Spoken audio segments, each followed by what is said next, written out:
गोविंदाय नमः। ओम विष्णु ओम विष्णु ओम विष्णु।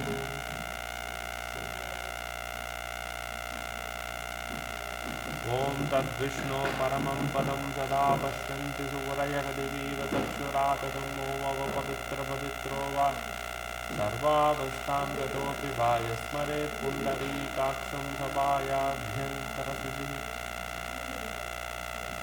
ॐ देवतत्प्राकृतं चित्तं पापां शान्तमभून्मम अन्निसारय चित्तान् मे पापां हुं पद्मवे नमः। ॐ सूर्यसौम्यमत्कालो महाभूतानि पञ्चश एते शुभाशुभस्य कर्मणो नवसाक्षिणः। ॐ एतेभ्यो गन्धादिभ्यो नमः।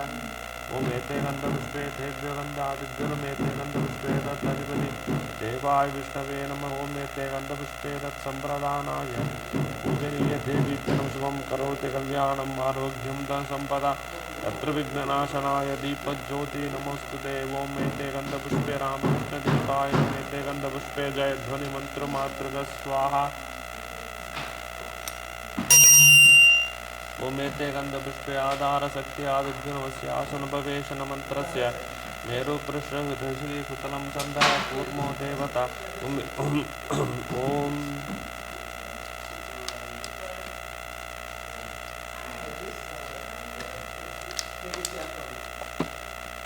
ॐ गंगे जमुने चैव गोदावरी सरस्वती नर्मदे सिन्धु कावेरी जलेऽस्मिन् सन्निधिं कुरु। ॐ ऐं एते गन्धपुष्पे तीर्थेभ्यो नमः।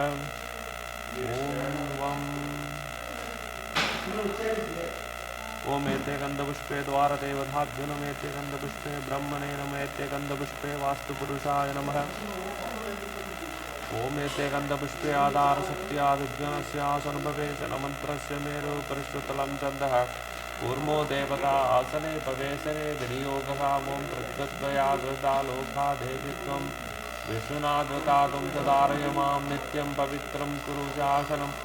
ॐ ह्रीं एते गन्धपुष्पे आधारशक्तिकमलासनाय नमः। ऐं गुरुभ्यः परमगुरुभ्यः परापरगुरुभ्यः परमेश्वरगणेशाय सर्वदेवदेवी स्वरूपाय भगवते रामकृष्णाय नमः। क्षमां पट् स्वाहा। क्लीं सदाभिषेकं पत् स्वां सदाभिषेकं पत् स्वां सदाभिषेकं पत् स्वाहा। ॐ पुष्पे पुष्पे महापुष्पे सुपुष्पे पुष्पसम्भवे पुष्पजागतीर्णेशं पत् स्वाहा। ॐ ऐं सर्वदेवदेवी स्वरूपाय भगवते रामकृष्णाय नमः। ॐ अस्राय फट् ॐ ऐं फट् ॐ ऐं फट् ॐ ऐं फट् वं अमैं मं कमैं खं छमैं छं टमैं खं टमैं खं पमैं पं यमैं यं समैं छं रं दुर्गे दुर्गे रक्षणे स्वाहा। ॐ मां हुं फट् स्वाहा।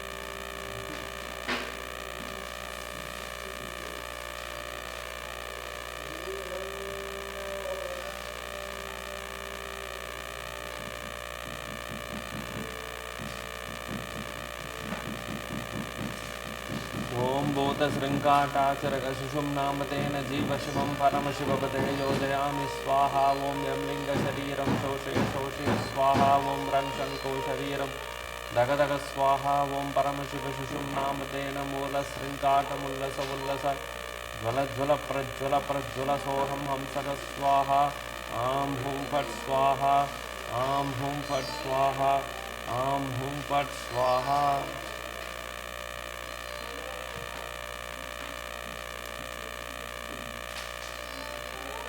आं क्रीं ह्रौं यं ब्रं लं बं छं छं हं हंसग्रां विष्णुदेवताया प्राणाय प्राणाः। आं क्रीं ह्रौं यं ब्रं लं बं छं छं हं हंसग्रां विष्णुदेवताय जीवहि अस्थितः। आं क्रीं ह्रौं यं ब्रं लं बं छं छं हं हंसग्रां विष्णुदेवताय सर्वेन्द्रियाणि ॐ क्रीं ह्रौं यं रं लं वं शं सौं हं मं श्रीरां देवताय वाङ्मनश्चक्षुष्वक्षुस्तोत्रग्रहणा प्राण यागत्य सुखं चिरं तिष्ठन्तु स्वाहा। ओमस्य मातृका मन्त्रस्य ब्रह्मर्षि गायत्री छन्दः देवी मातृका सरस्वती देवता हलो बीजानि स्वरागशक्तयः अव्यक्तं कीलकं सर्वाभीष्टसिद्धये लिपिन्यासे विनियोगा। ॐ ब्रह्मनिर्सिं गायत्री छन्दसे नमः। ॐ ऐं मातृका सरस्वती देवता मल्भ्यो बीजं स्वरेभ्यो शक्तिभ्यो नमः। ॐ अव्यक्तकीलकाय नमः। अङ्कङ्कङ्कङ्गाङ्गुष्ठाभ्यनवीं छं छं जमीं तर्जनिभ्यां स्वाहा। ॐ तं तं तं ॐ मध्यमाभ्यवषट्यं तं तं नामिकाभ्यं ॐ पं पं पं पं कनिष्ठाभ्यम् औषध अं जं रं रं लं हं रमं च करतलपृष्ठाभ्यमस्त्रायपत् अङ्कङ्कङ्कङ्कङ्गाङ्गृत्याय नमीं चं चं चं जमीं सरसे स्वाहा। ॐ तं तं तं ॐ त्रिकाय वषट्यं तं तं कवचाय ॐ पं पं पं पं ॐ नेत्रत्रयाय औषध अं जं रं रं लं हं रं रं रं रं च करतलपृष्ठाभ्यमस्त्रायपत्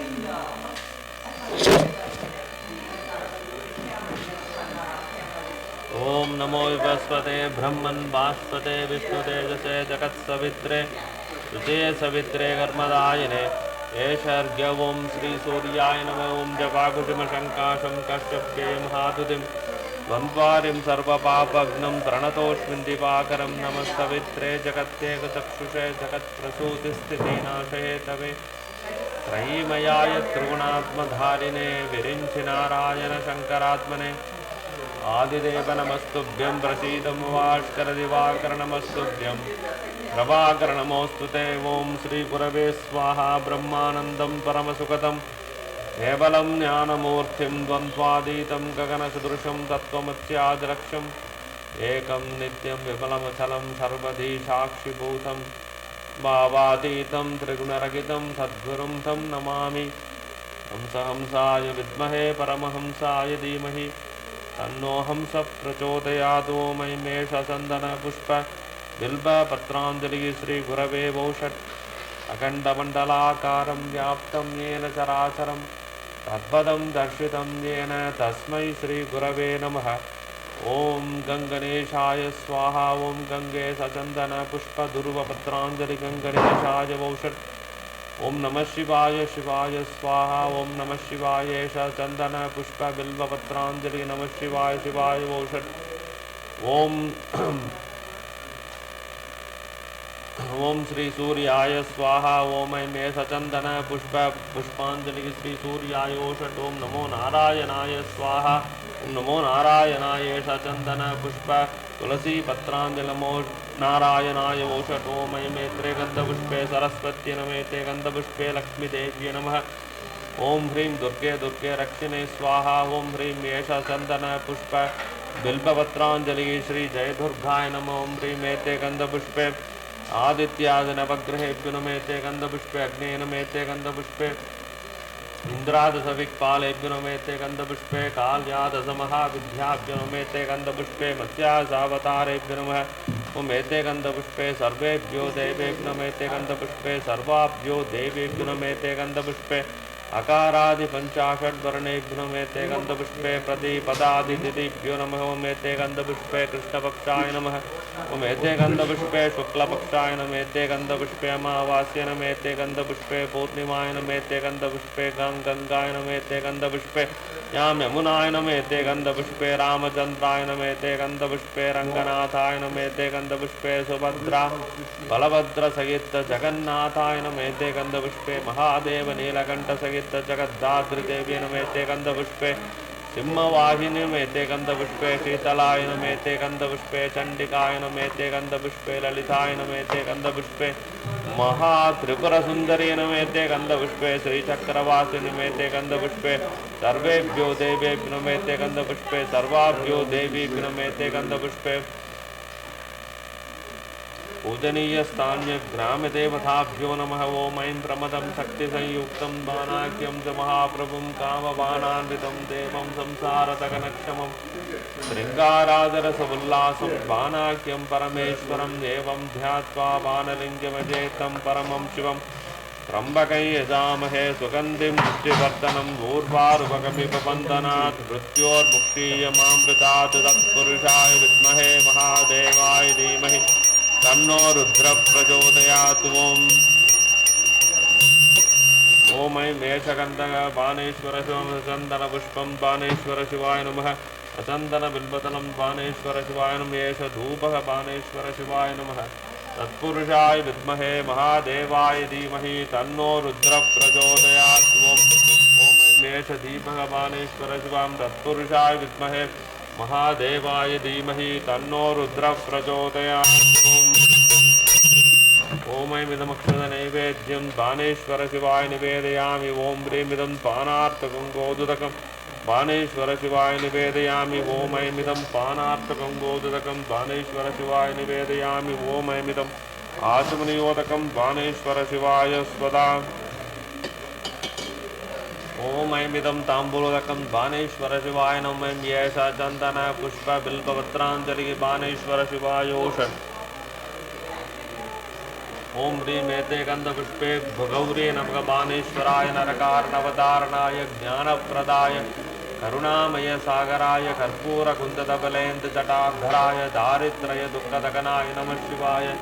ॐ ह्रीं पीडदेवताभ्यो नमः। ॐ ह्रीं पीडशक्तिभ्यो नमः।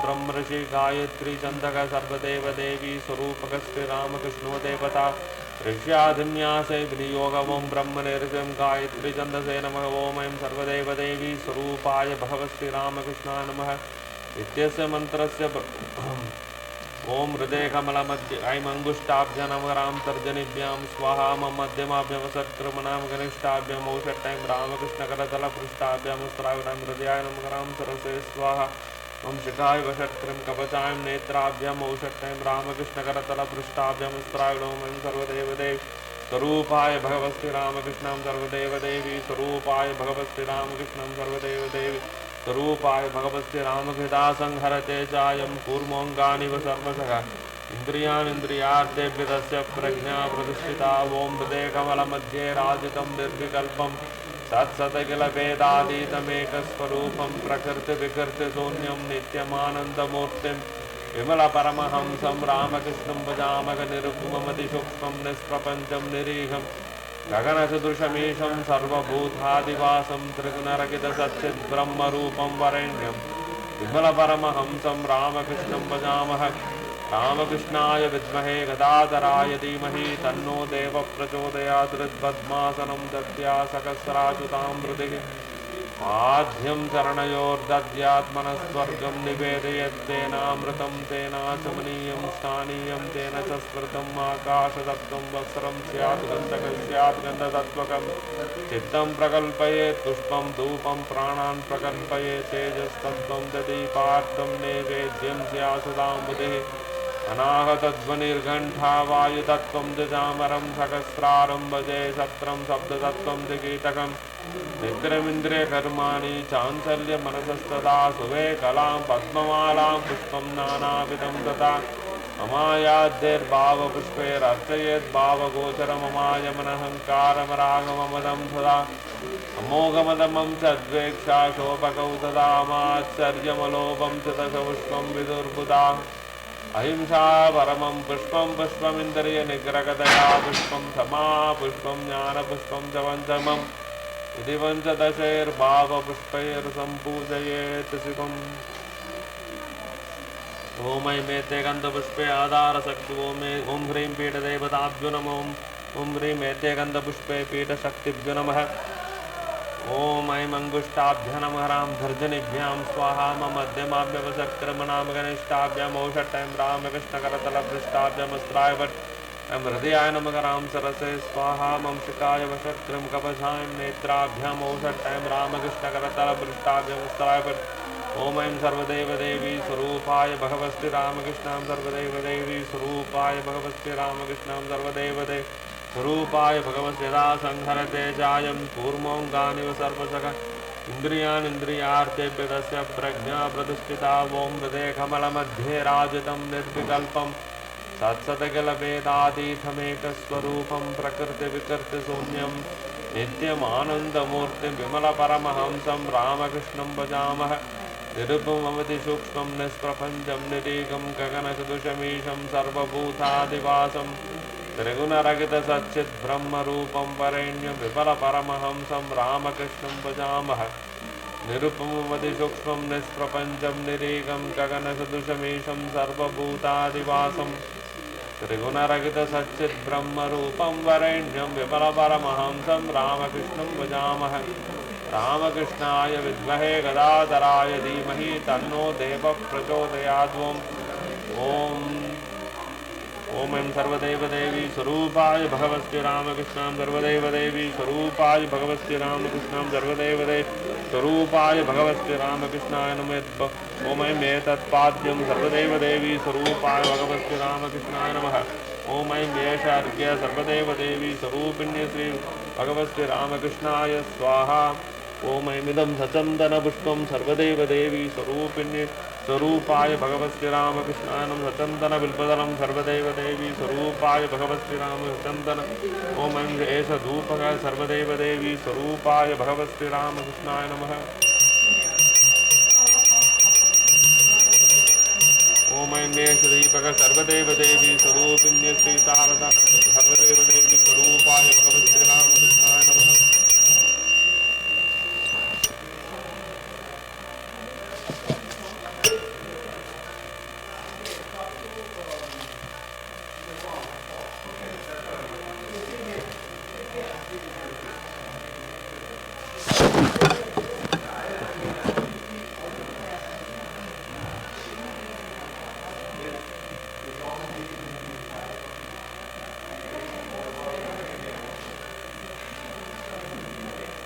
Would you like to is Terence giving time? It's okay, he's sitting down. He's good. Go ahead and give your offering on.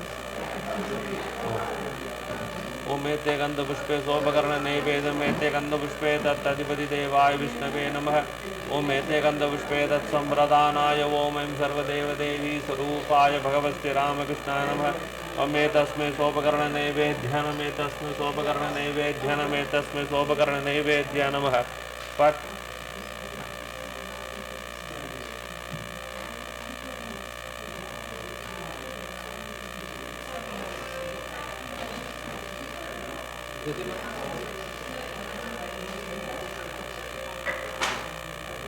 ओम नैवेद्यं वेदं देव शर्करादिविनिर्मितं मया निवेदितं भक्त्या कृगान परमेश्वर ओम ऐमिदं सोपकर्ण नैवेद्यं सर्वदेवदेवी स्वरूपाय भगवस्ति रामकृष्णाय निवेदयामि ओम अमृत उपस्तरणमसि स्वाहा ओम प्राणाय स्वापानाय स्वां व्यानाय स्वामुदानाय स्वासमानाय स्वाहा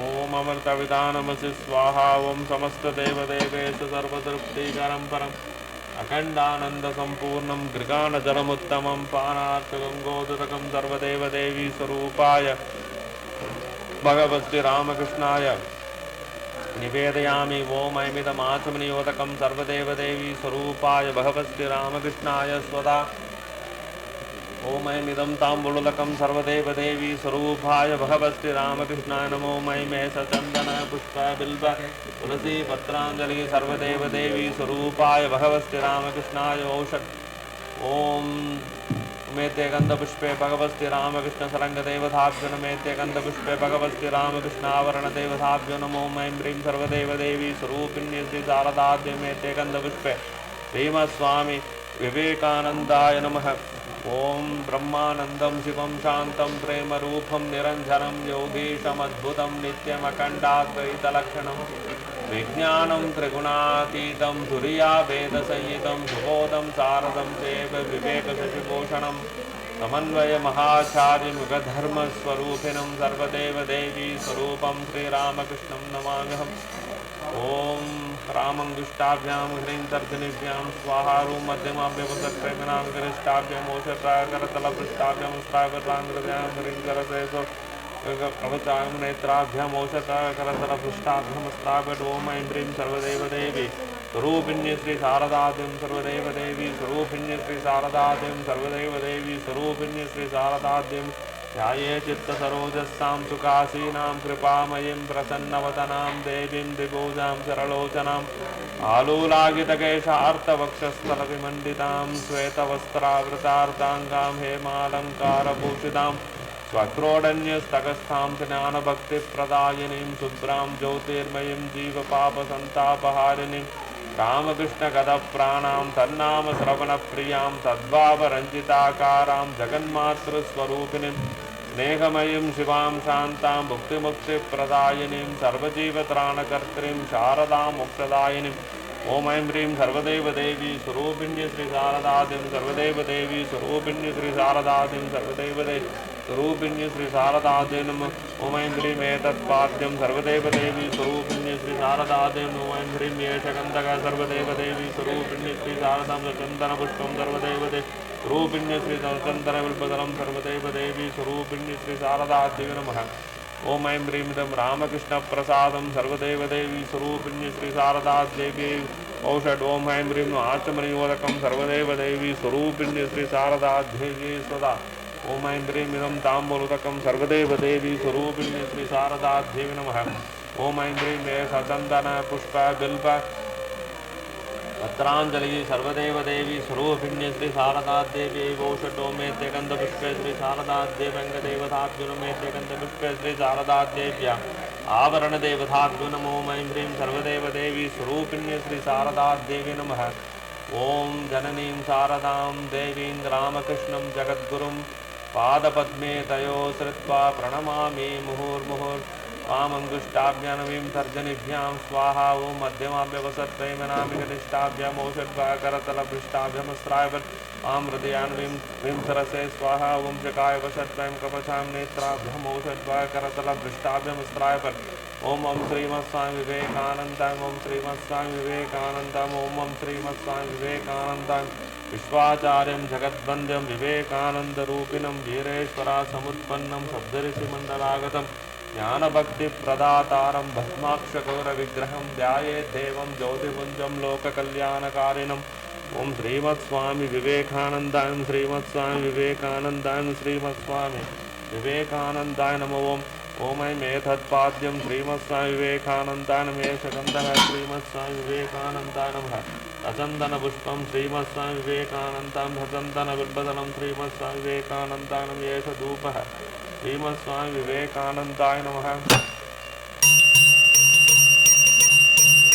ओम ऐं दीपः श्रीमत्स्वामी विवेकानन्दाय नमः। ओम ऐं इदं रामकृष्ण शारदा प्रसादं श्रीमत्स्वामी विवेकानन्दाय निवेदयामि। ओम ऐं इदम् अक्षतनैवेद्यं श्रीमत्स्वामी विवेकानन्दाय निवेदयामि। ओम ऐं इदम् आचमनियोदकं श्रीमत्स्वामी विवेकानन्दाय सदा ओम ऐं इदं ताम्बूलोदकं श्रीमत्स्वामी विवेकानन्दाय नमः। ओम ऐं चन्दन पुष्प बिल्बपत्राञ्जलिः श्रीमत्स्वामी विवेकानन्दाय ओषध ओम नमः श्रीयतिराजाय विवेकानन्दसूरये सच्चित्सुखस्वरूपाय स्वामिने तापहारिणे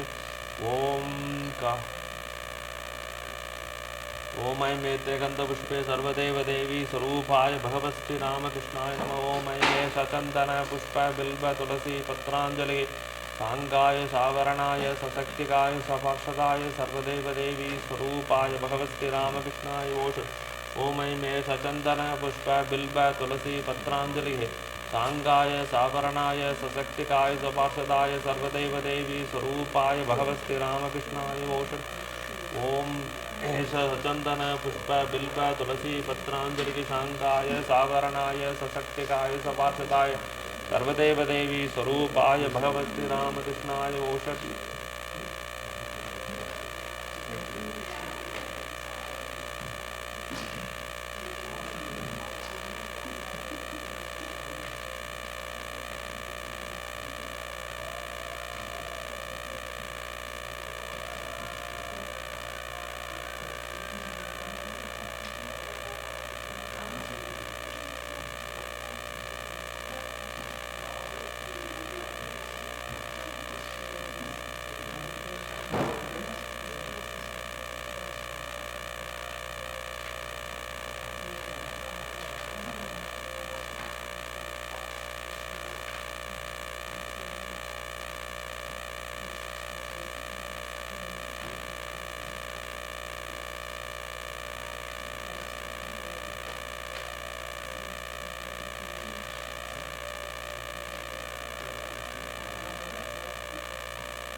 गुह्यादिगुह्यगोप्तृत्वं गृगानास्मत्कृतं जपं सिद्धिर्भवतु मे देवतः प्रसादान् महेश्वर ॐ प्रियतां पुण्डरीकाक्षक सर्वयज्ञेश्वर औरिः तस्मिन् तुष्टे जगत्तुष्टं प्रीणिते प्रीणितं जगत् ॐ विधिहीनं क्रियाहीनं मन्त्रहीनमदर्चितं मया निवेदितं भक्त्या परिपूर्णं ततस्तु मे कर्मणा मनसा वाचा तत्त्वो नान्यगतिर्ममन्तश्चारेण भूतानां दृष्ट्वा त्वं परमेश्वर सर्वधर्मस्थापकस्त्वं सर्वधर्मस्वरूपकः आचार्याणामहाचार्यो रामकृष्णाय ते नमः यथाग्नेर्दायिहा शक्ति रामकृष्णे सितायिहा सर्वविद्यास्वरूपां तां शारदां प्रणमाम्यहं परतत्त्वे सदा लीनो रामकृष्णक्षमाज्ञया यो धर्मस्थापनरतो वीरेशं तं नमाम्यहं सर्वमङ्गलमाङ्गल्ये शिवे सर्वार्थसाधिके शरण्ये त्र्यम्बके गौरी नारायणी नमोस्तुते ॐ शान्ति शान्ति शान्तिः सर्वे जना सुखिनो भवन्तु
Hello,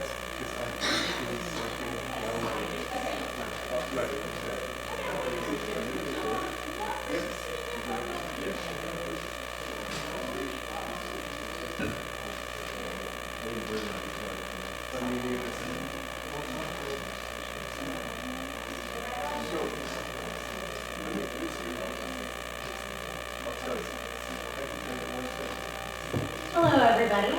Welcome to Interfaith Freedom Fest of the Dante Society of Portland. I'm Susie Giacomelli, a volunteer, and I just came to give you a quick preview overview of what you can expect for today. So at 11 a.m., very shortly, we will begin the program with an offering of garlands to Swami Vivekananda there in the back of the hall, which will be done by Swamiji and guest speakers.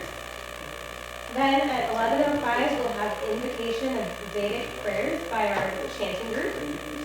11:15, our head Swami in charge, Swami Chandrasekharananda, will give a welcome and introduction. Then, just 5 minutes later, I will be back to give a recitation. At 11:25, we will have a brief reading from the complete works of Swami Vivekananda.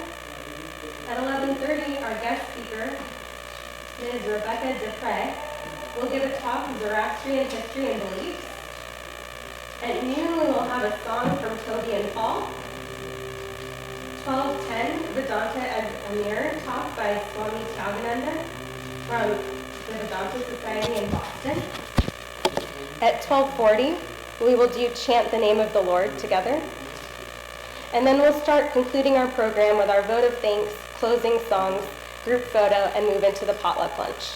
Enjoy the program, and thank you for coming.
Taking refuge in the holy feet of Sri Tyagananda, Universal Mother, and Sri Ramakrishna, the teacher of the world, our salutations to them forever and ever.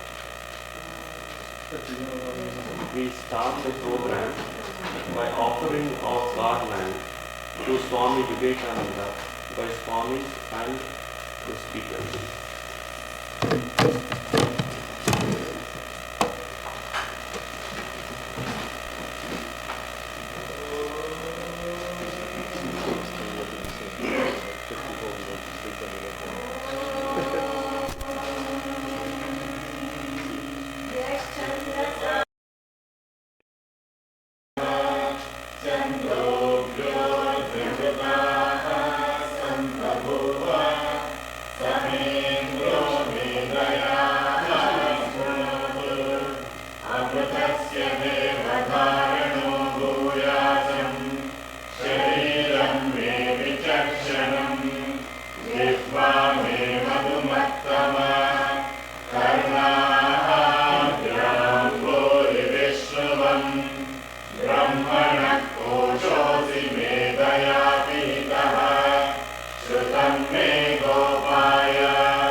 seek neither misery nor happiness, but freedom. Freedom alone. The constitutional belief in freedom is the basis of all reasoning. With this wisdom from Swami Tyagananda, good morning, and I wish you all peaceful and prosperous independence this 4th of July 2024, and welcome you all to this annual celebration and Vedanta Freedom Fest. I am David Ananda, MC of your today's program. We commence our today's program with Vedic chanting. Vedic chanting is an oral and meditative practice integrating body, voice, selfless mind, pure heart, and the soul. It is the source of life. I humbly request Jyotima and her team to invoke the occasion with Vedic prayer. Jyotima and her team.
Om Shanti Shanti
यज्ञं परिषित् प्रोक्षन् पुरुषं जातमग्रतः तेन देवा अयजन्त साध्या ऋषयश्चये तस्मात् यज्ञात् सर्वभूतः सम्भृतं वृषभार्जम् वसुगुस्ताविश्चक्रे वायव्यान् आरण्यान् ग्राम्याश्चये तस्मात् यज्ञात् सर्वभूतः ऋचः सामानि जज्ञिरे छन्दांसि जज्ञिरे तस्मात्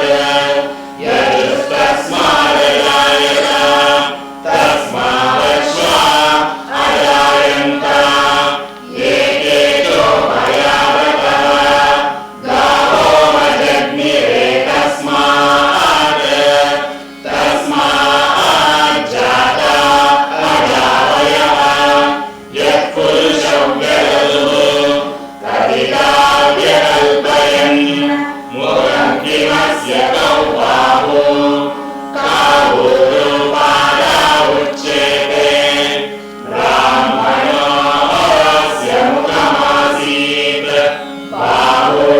बाहुराजन्यकृतः ऊरुतकस्य यद्वैश्यः तद्व्याहुं शूद्रो अजायत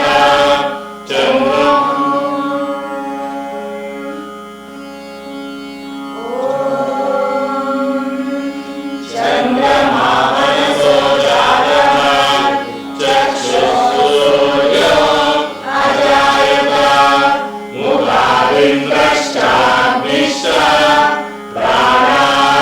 प्राणाद्वायुरजायत नाभ्या आसीदन्तरिक्षम् शीर्ष्णाभ्यौ समवर्तत पद्भ्यां भूमिर्दिशः श्रोत्रात् तथा लोकागुम् अकल्पयन् वेदाहमेतं पुरुषं महान्तम् आदित्यवर्णं तमसस्तु पारे सर्वाणि रूपाणि विचित्य धीरः नामानि कृत्वा विवदन् यदास्ते दाता पुरस्ताद्यमुदा जहार शक्रः प्रविद्वान् प्रविशश्च तस्रः तमेवं विद्वान् अमृतरिव भवति नान्यः पन्था अयनाय विद्यते यज्ञेन यज्ञमयजन्त देवाः तानि धर्माणि प्रथमान्यासन् तेन नाकं महिमानः सचन्ते यत्र पूर्वे साध्याः सन्ति देवाः अद्य सम्भूतः पृथिव्यैरसाच्च विश्वकर्मणः समवर्ततानि तस्य त्वष्टा विदधद्रूपमेति तत्पुरुषस्य विश्वमाजानमग्रे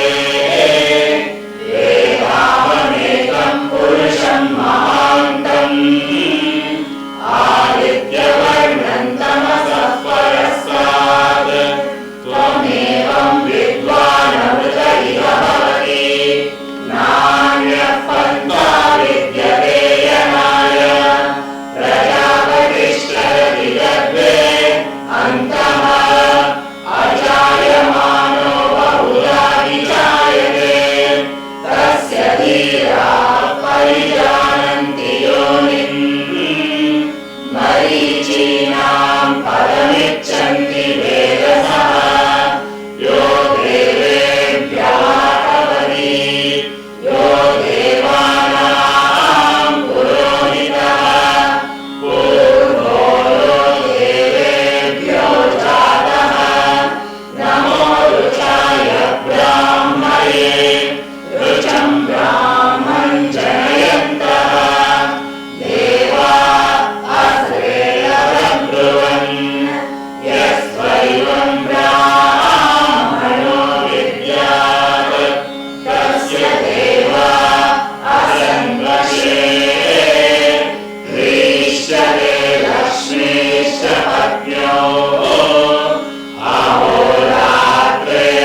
प्रपतये दैवी स्वस्तिरस्तु नः स्वस्तिर्मानुषेभ्यः ऊर्ध्वं जिगातु भेषजम् शन्नो अस्तु द्विपदे शञ्चतुष्पदे ॐ शान्ति शान्ति शान्तिः हरिः ॐ तत्सत् श्रीरामकृष्णार्पणमस्तु.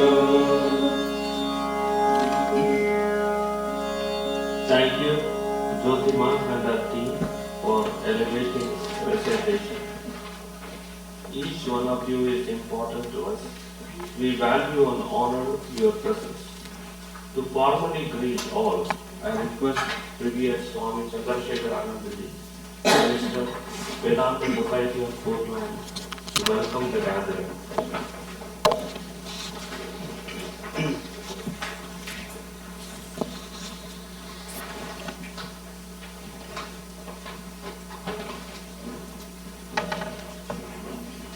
श्री गुरुभ्यो नमः हरिः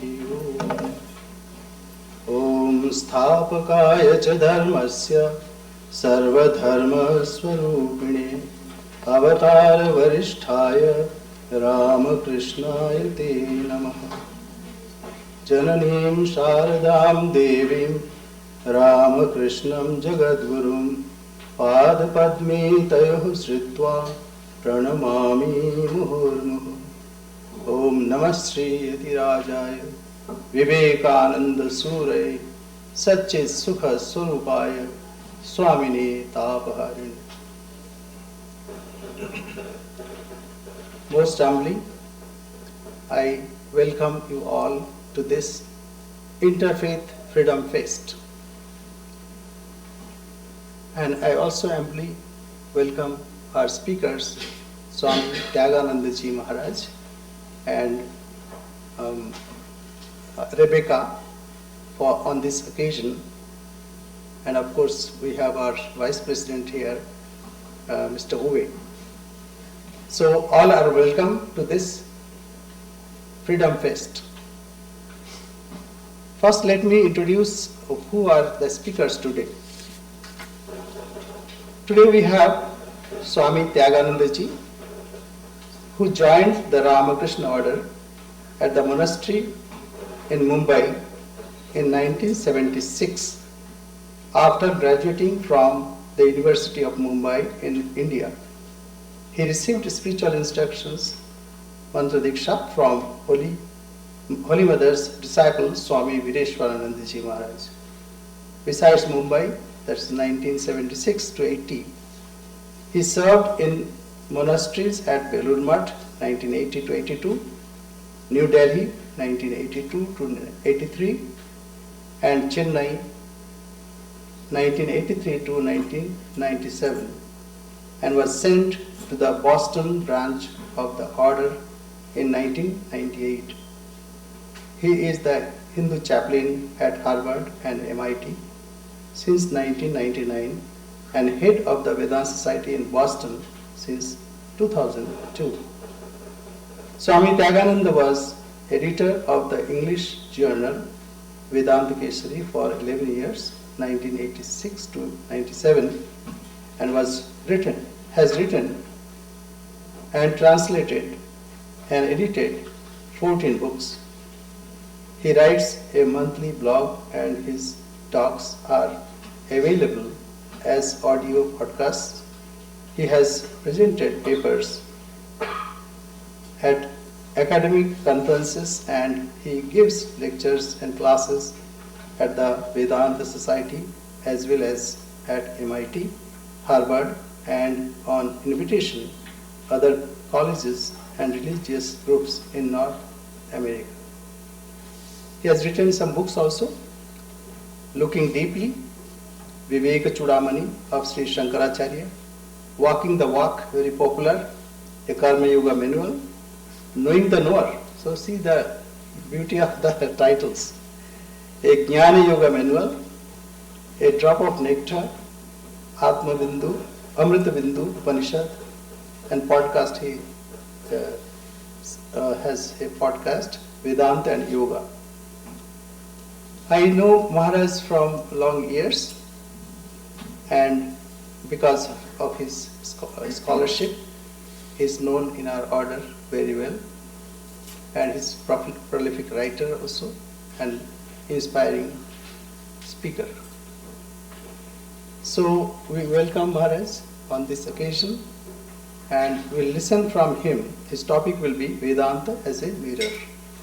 How we can see this whole world in a mirror. Vishwam Darpanam Dishyam. So this is like all the images that we see in the mirror of our heart.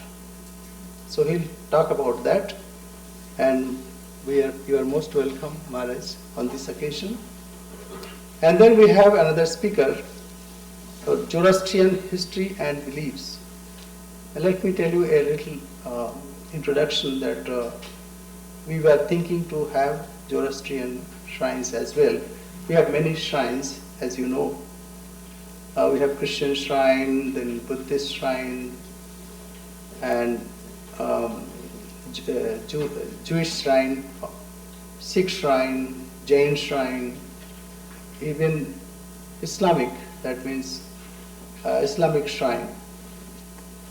And last year we added Baha'i shrine.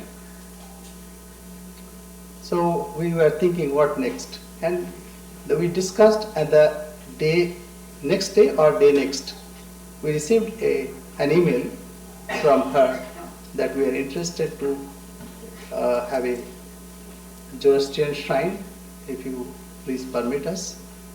So that is why it is all divine connection. Whatever we think, the thoughts also come from divine.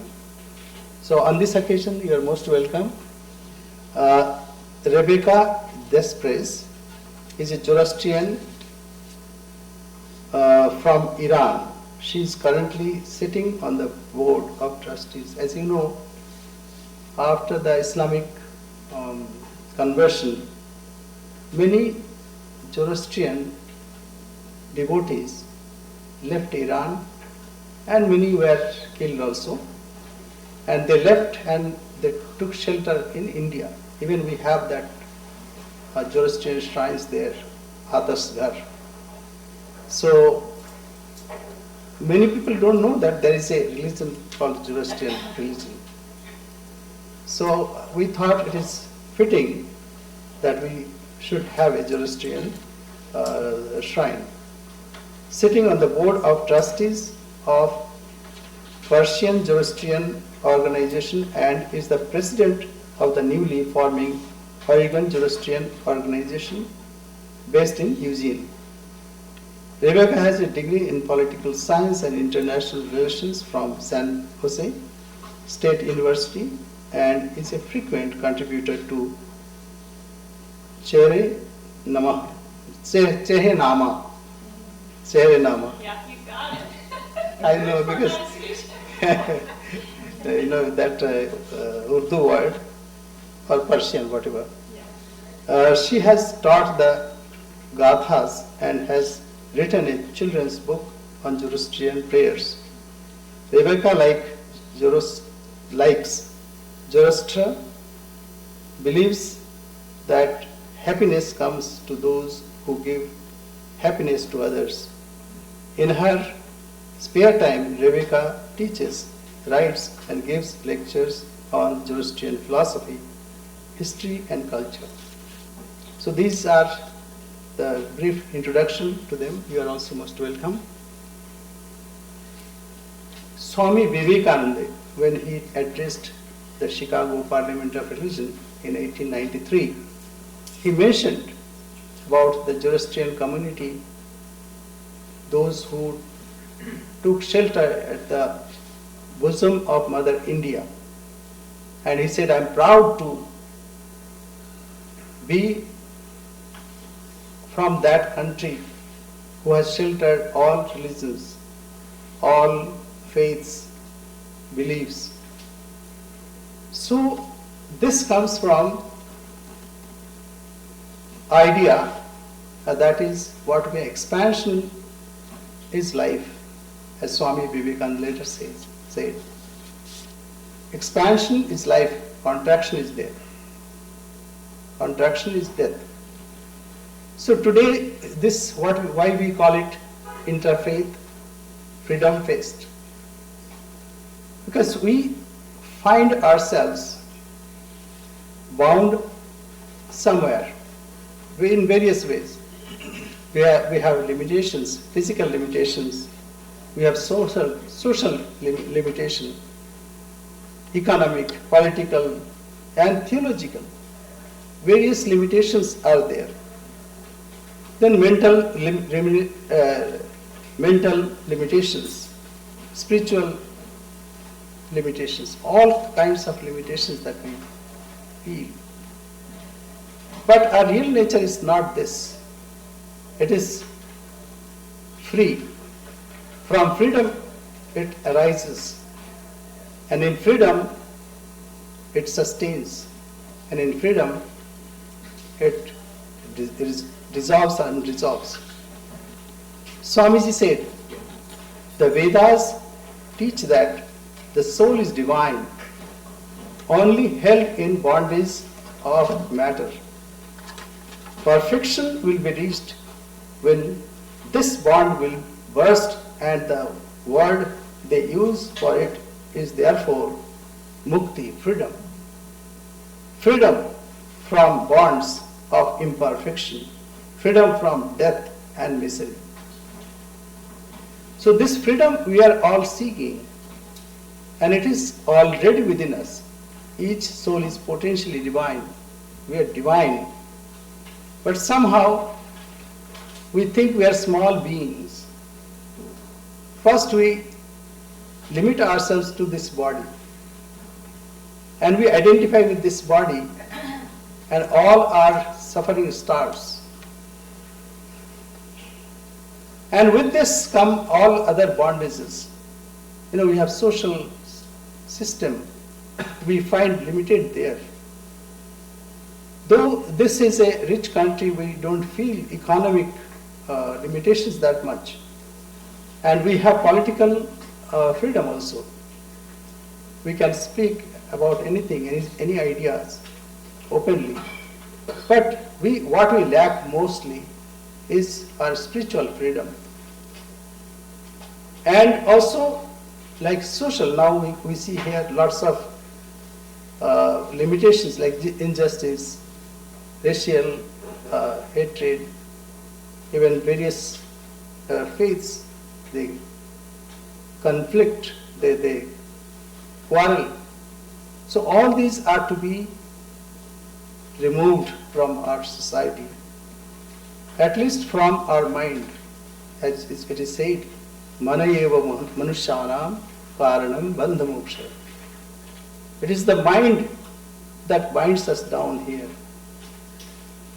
Bandhaya vishaya shakta. When we are attached with the worldly objects, then we are bound. And when muktam nirvishayam smritam. And when we get rid of this attachment to the worldly objects, then we are free. And when we are free, there should not be any hatred. There should not be any jealousy. So this is the sign of our freedom. So on this occasion, I think it is fitting to think about our spiritual orientation and try to pray to the divine that we should be open to, we are to be expansive. So on this occasion, we contemplate that, and that is why we try to accommodate all and we adopt. It's not that we tolerate, we accept all faiths, all religions. So that's why we call it Interfaith Freedom Fest. And another idea is that, tolerance is like looking someone down upon, like it's not respecting, rather accepting is better idea. And another thing is forbearance. And Swamiji says, in all these little roughness, and we meet within life. The highest expression of freedom is to forbear. So many times we find conflicts within us. There we are to forbear. And as Sri Ramakrishna said, forbear, forbear, forbear. Sha, sha, sha. Je shai, she rai. He who forbear remains. He who does not, he gets destroyed. So this is the idea of freedom. And this is very important on another point, that is, on this day, Swami Vivekananda attained Mahaparinirvana or Nirvana or Mahasamadhi. So he liked so much that he wrote a poem on this occasion, and he expressed the freedom should be attained by all of us. He prayed for that. So on this occasion, we pray to the divine so that we all attain this freedom, forbearance. We get love for others, and we accept all, not just tolerate. So on this occasion, we'll listen from our speakers. So you are most welcome. And I welcome you all with humility and respect. Thank you. Our humble gratitude to you, Swamiji. I invite Mrs. Susie Ma to deliver her recitation on July 4th.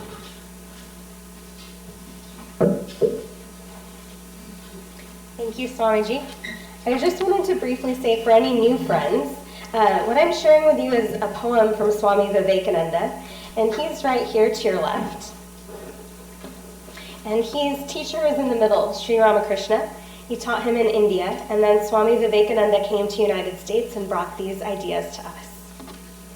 So Swami Vivekananda used to say that he loved Yankees, and America provided him a world stage to broadcast his teachings to the whole of humanity. And he in turn presented his very best teachings on American soil over the period of only 3 very productive years of his brief life of 39 years and 5 months. Swami Vivekananda loved America from the bottom of his heart, and he also loved freedom. Freedom beyond all limitations, the limitations of our body, mind, all barriers, borders, cultures, etc. And he attained freedom in this very life. So on the 4th of July in 1898, Swami Vivekananda was traveling with some American disciples or students in Kashmir. And as part of a domestic agreement for the celebration of that day, the anniversary of our Declaration of Independence, Swamiji prepared the following poem that I'll share with you to be read aloud at an early breakfast. And another thing to note is that Swami visited an Amarnath cave temple of the Ice Shiva on August 2nd, 1898. And he received a boon or a blessing from Lord Shiva to choose his day of departure from this world. And Swami loved America so much that he chose this day, July 4th, and he passed away after only 4 years on July 4th, 1902. So that's the context of the poem I'm going to share with you. And before I read it, I just want to invite you to take a deep breath. And if you'd like to close your eyes, you're welcome to. And I'd like to invite you to try to visualize the imagery of this beautiful poem that Swamiji gave to us.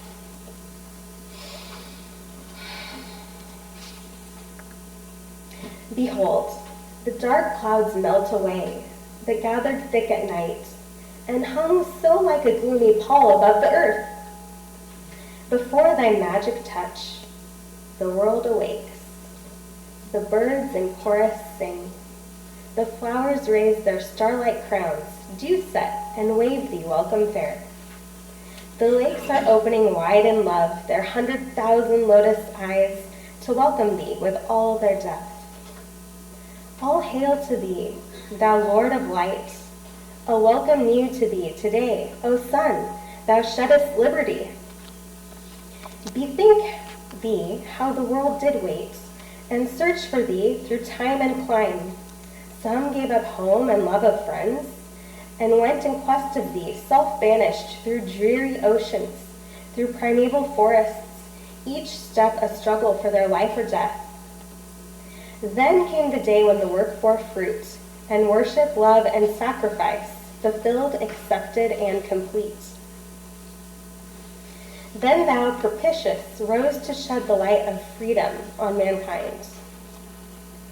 Move on, O Lord, in thy resistless path, till thy high noon o'erspreads the world, till every land reflects thy light, till men and women with uplifted head behold their shackles broken, and know, in springing joy, their life renewed. Thank you. Thank you, Susima. Swamiji, just one point. On this side, I also want to include the Native American shrine that we have to honor this land, which we all. We honor.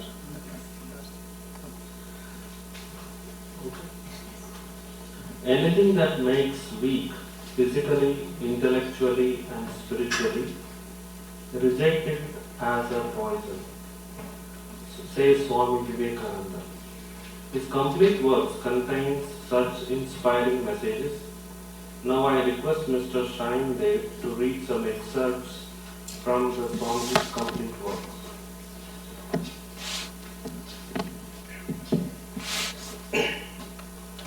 Good morning, everyone. So this is a lecture by Swamiji, Swami Vivekananda, delivered on February 3rd, 1900 at the Shakespeare Club in Pasadena, California. The topic cannot be more fitting than this, the great teachers of the world. The universe, according to the theory of the Hindus, is moving in cycles of waveforms. It rises, reaches its zenith, then falls and remains in the hollow, as it were, for some time, once more to rise, and so on, in wave after wave and fall after fall. What is true of the universe is true of every part of it. The march of human affairs is like that. The history of nations is like that. They rise and they fall. After the rise comes a fall. Again, out of the fall comes a rise with greater power. This motion is always going on. In the religious world, the same movement exists. In every nation's spiritual life, there is a fall as well as a rise. The nation goes down and everything seems to go to pieces. Then again, it gains strength, rises, a huge wave comes, sometimes a tidal wave, and always on the topmost crest of the wave is a shining soul, the messenger. Creator and created by turns, he is the impetus that makes the wave rise, the nation rise. At the same time, he is created by the same forces which make the wave, acting and interacting by turns. He puts forth his tremendous power upon society, and society makes him what he is. These are the great world thinkers. These are the prophets of the world, the messengers of life, the incarnations of God. Man has an idea that there can be only one religion, that there can be only one prophet, and that there can be only one incarnation. But that idea is not true. By studying the lives of all these great messengers, we find that each, as it were, was destined to play a part, and a part only, and that the harmony consists in the sum total and not in one note. As in the life of races, no race is born to alone enjoy the world, none dare say no. Each race has a part to play in this divine harmony of nations. Each race has its mission to perform, its duty to fulfill. The sum total is the great harmony. So not any one of these prophets is born to rule the world forever. None has yet succeeded, and none is going to be the ruler forever. Each only contributes a part And as to that part, it is true that in the long run, every prophet will govern the world and its destinies. Most of us are born believers in a personal religion. We talk of principles, we think of theories, and that is all right. But every thought and every movement, every one of our actions shows that we can only understand the principle when it comes to us through a person. We can grasp an idea only when it comes to us through a materialized ideal person. We can understand the precept only through the example. Would to God that all of us were so developed that we would not require any example, would not require any person. But that we are not, and naturally the vast majority of mankind have put their souls at the feet of these extraordinary personalities, the prophets, the incarnations of God, incarnations worshipped by the Christians, by the Buddhists, and by the Hindus. The Mohammedans from the beginning stood against any such worship. They would have nothing to do with worshipping the prophets or the messengers or paying any homage to them. But practically, instead of one prophet, thousands upon thousands of saints are being worshipped. We cannot go against facts. We are bound to worship personalities, and it is good. Remember that word from your great prophet to the query, Lord, show us the Father. He that hath seen me hath seen the Father. Which of us can imagine anything except that he is a man? We can only see him in and through humanity. The vibration of light is everywhere in this room. Why cannot we see it everywhere? We have to see it only in that lamp. God is an omnipresent principle everywhere, but we are so constituted at present that we can see him, feel him only in and through a human God. And when these great lights come, then man realizes God. And they come in a different way from what we come. We come as beggars, they come as emperors. We come here like orphans, as people who have lost their way and do not know it. What are we to do? We do not know what is the meaning of our lives. We cannot realize it. Today, we are doing one thing, tomorrow another. We are like little bits of straw, rocking to and fro in water like feathers blown about in a hurricane. But in the history of mankind, you will find that there come these messengers, and that from their very birth, their mission is found and formed. The whole plan is there, laid down, and you see them swerving not 1 inch from that, because they come with a mission, they come with a message, they do not want to reason. Did you ever hear or read of these great teachers or prophets reasoning out what they taught? No, not one of them did so. They speak direct. Why should they reason? They see the truth. And not only do they see it, but they show it. If you ask me, is there any God? And I say yes, you immediately ask my grounds for saying so, and poor me has to exercise all his powers to provide you with some reason. If you had come to Christ and said, is there any God? He would have said yes. And if you had asked, is there any proof? He would have replied, behold the Lord.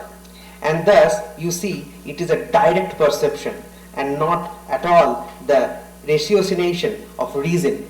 There is no groping in the dark, but there is the strength of direct vision. I see this table, no amount of reason can take that faith from me. It is a direct perception. Such is their faith, faith in their ideals, faith in their mission, faith in themselves, and above all else. Thank you, Shayan, for connecting us with Swamiji. Swami Vivekananda states, outside India, we find great soul Zoroastrian, bringing down the light of knowledge from above to the mortal world. Turn yourself not away from 3 best things: good thought, good word, and good deed.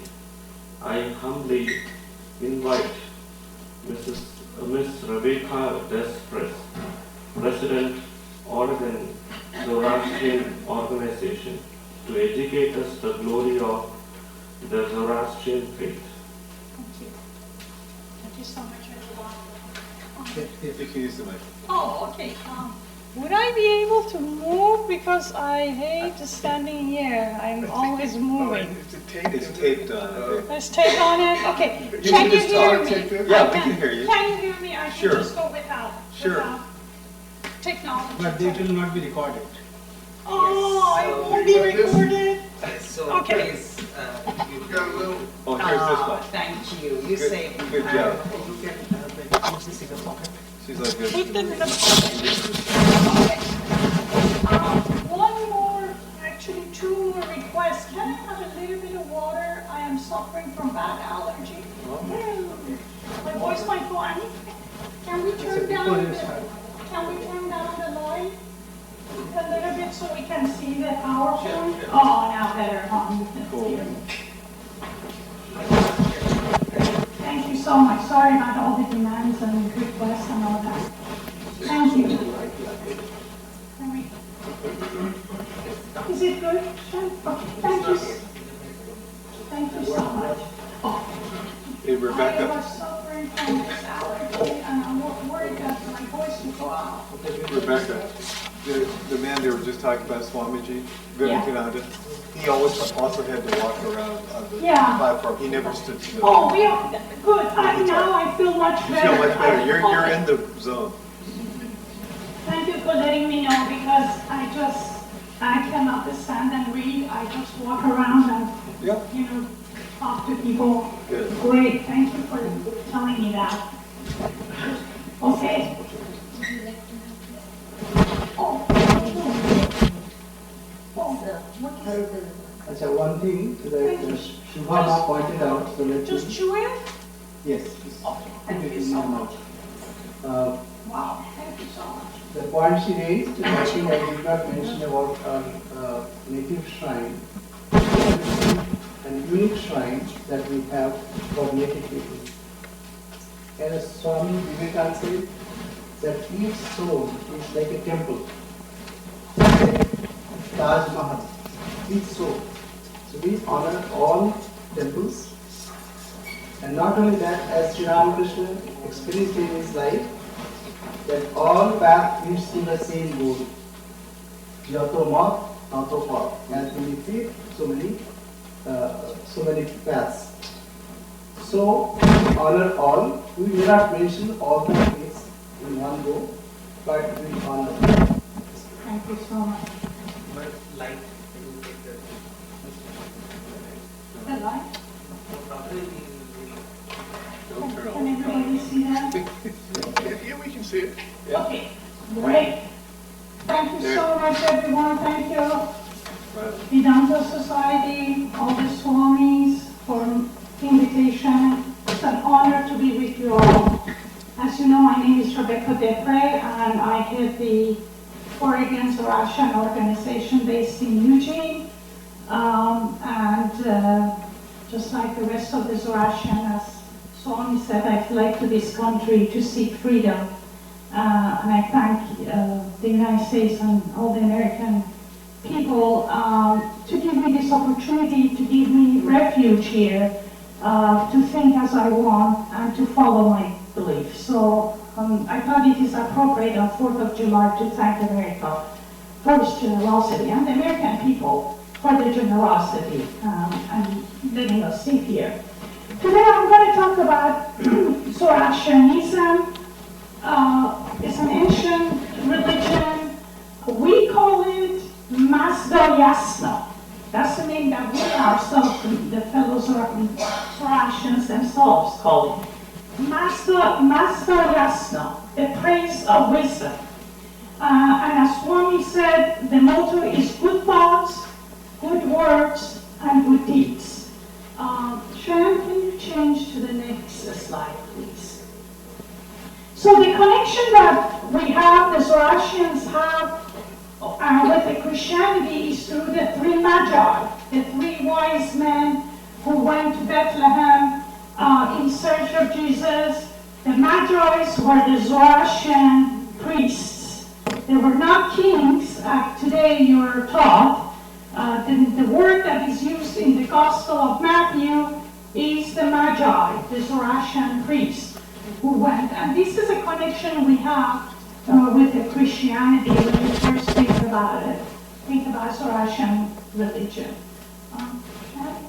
Okay, so the Zoroastrian religion starts with a man called Zarathustra Spitaman. The Greeks knew him as Zoroaster, the bright star. And this is the name today he's known in the West, Zoroaster. How many people have heard of Zoroaster or Zoroaster? Oh, good. I'm glad, because sometimes I go and hardly ever one person has heard about it. He lived long ago. We think, based on his language, we think he lived around between 1700 to 1200 BCE, during the Bronze Age. He spoke a language called Gothic that was derived from Vedic Sanskrit, the same language as Rig Veda. He came from the same tradition, but he had some differences of opinion, so he diverged. But his language is very similar to Rig Veda, it's an Indo-European language, and he lived probably during the Bronze Age. The area that he lived is Central Asia, northeast of Iran, north of Afghanistan, places like today we call Uzbekistan, Turkmenistan, that area. He's from that area during the Bronze Age. So around 1200 BC, would you change again? A group of Indo-Iranian people. He lived among the Indo-Iranian tribes, pastoralist tribes, and these tribes around 1200 BC came from Central Asia, migrated to what is now Iran, to the Iranian plateau, and started spreading their beliefs and religion, the Zoroastrian religion, around. And then that religion became an official religion of the Persian Empire when it started around 539 BC. Sharon, would you change it, please? Sorry.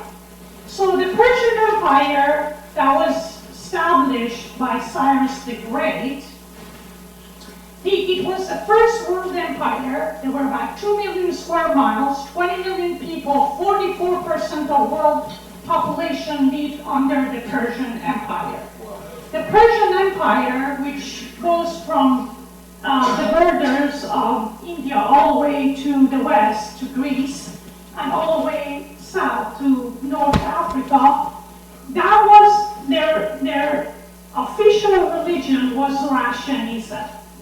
And the person that started it, of course, was Cyrus the Great. He is mentioned in the Bible. And he's famous because he's the first person who talked about human rights. He was the first king.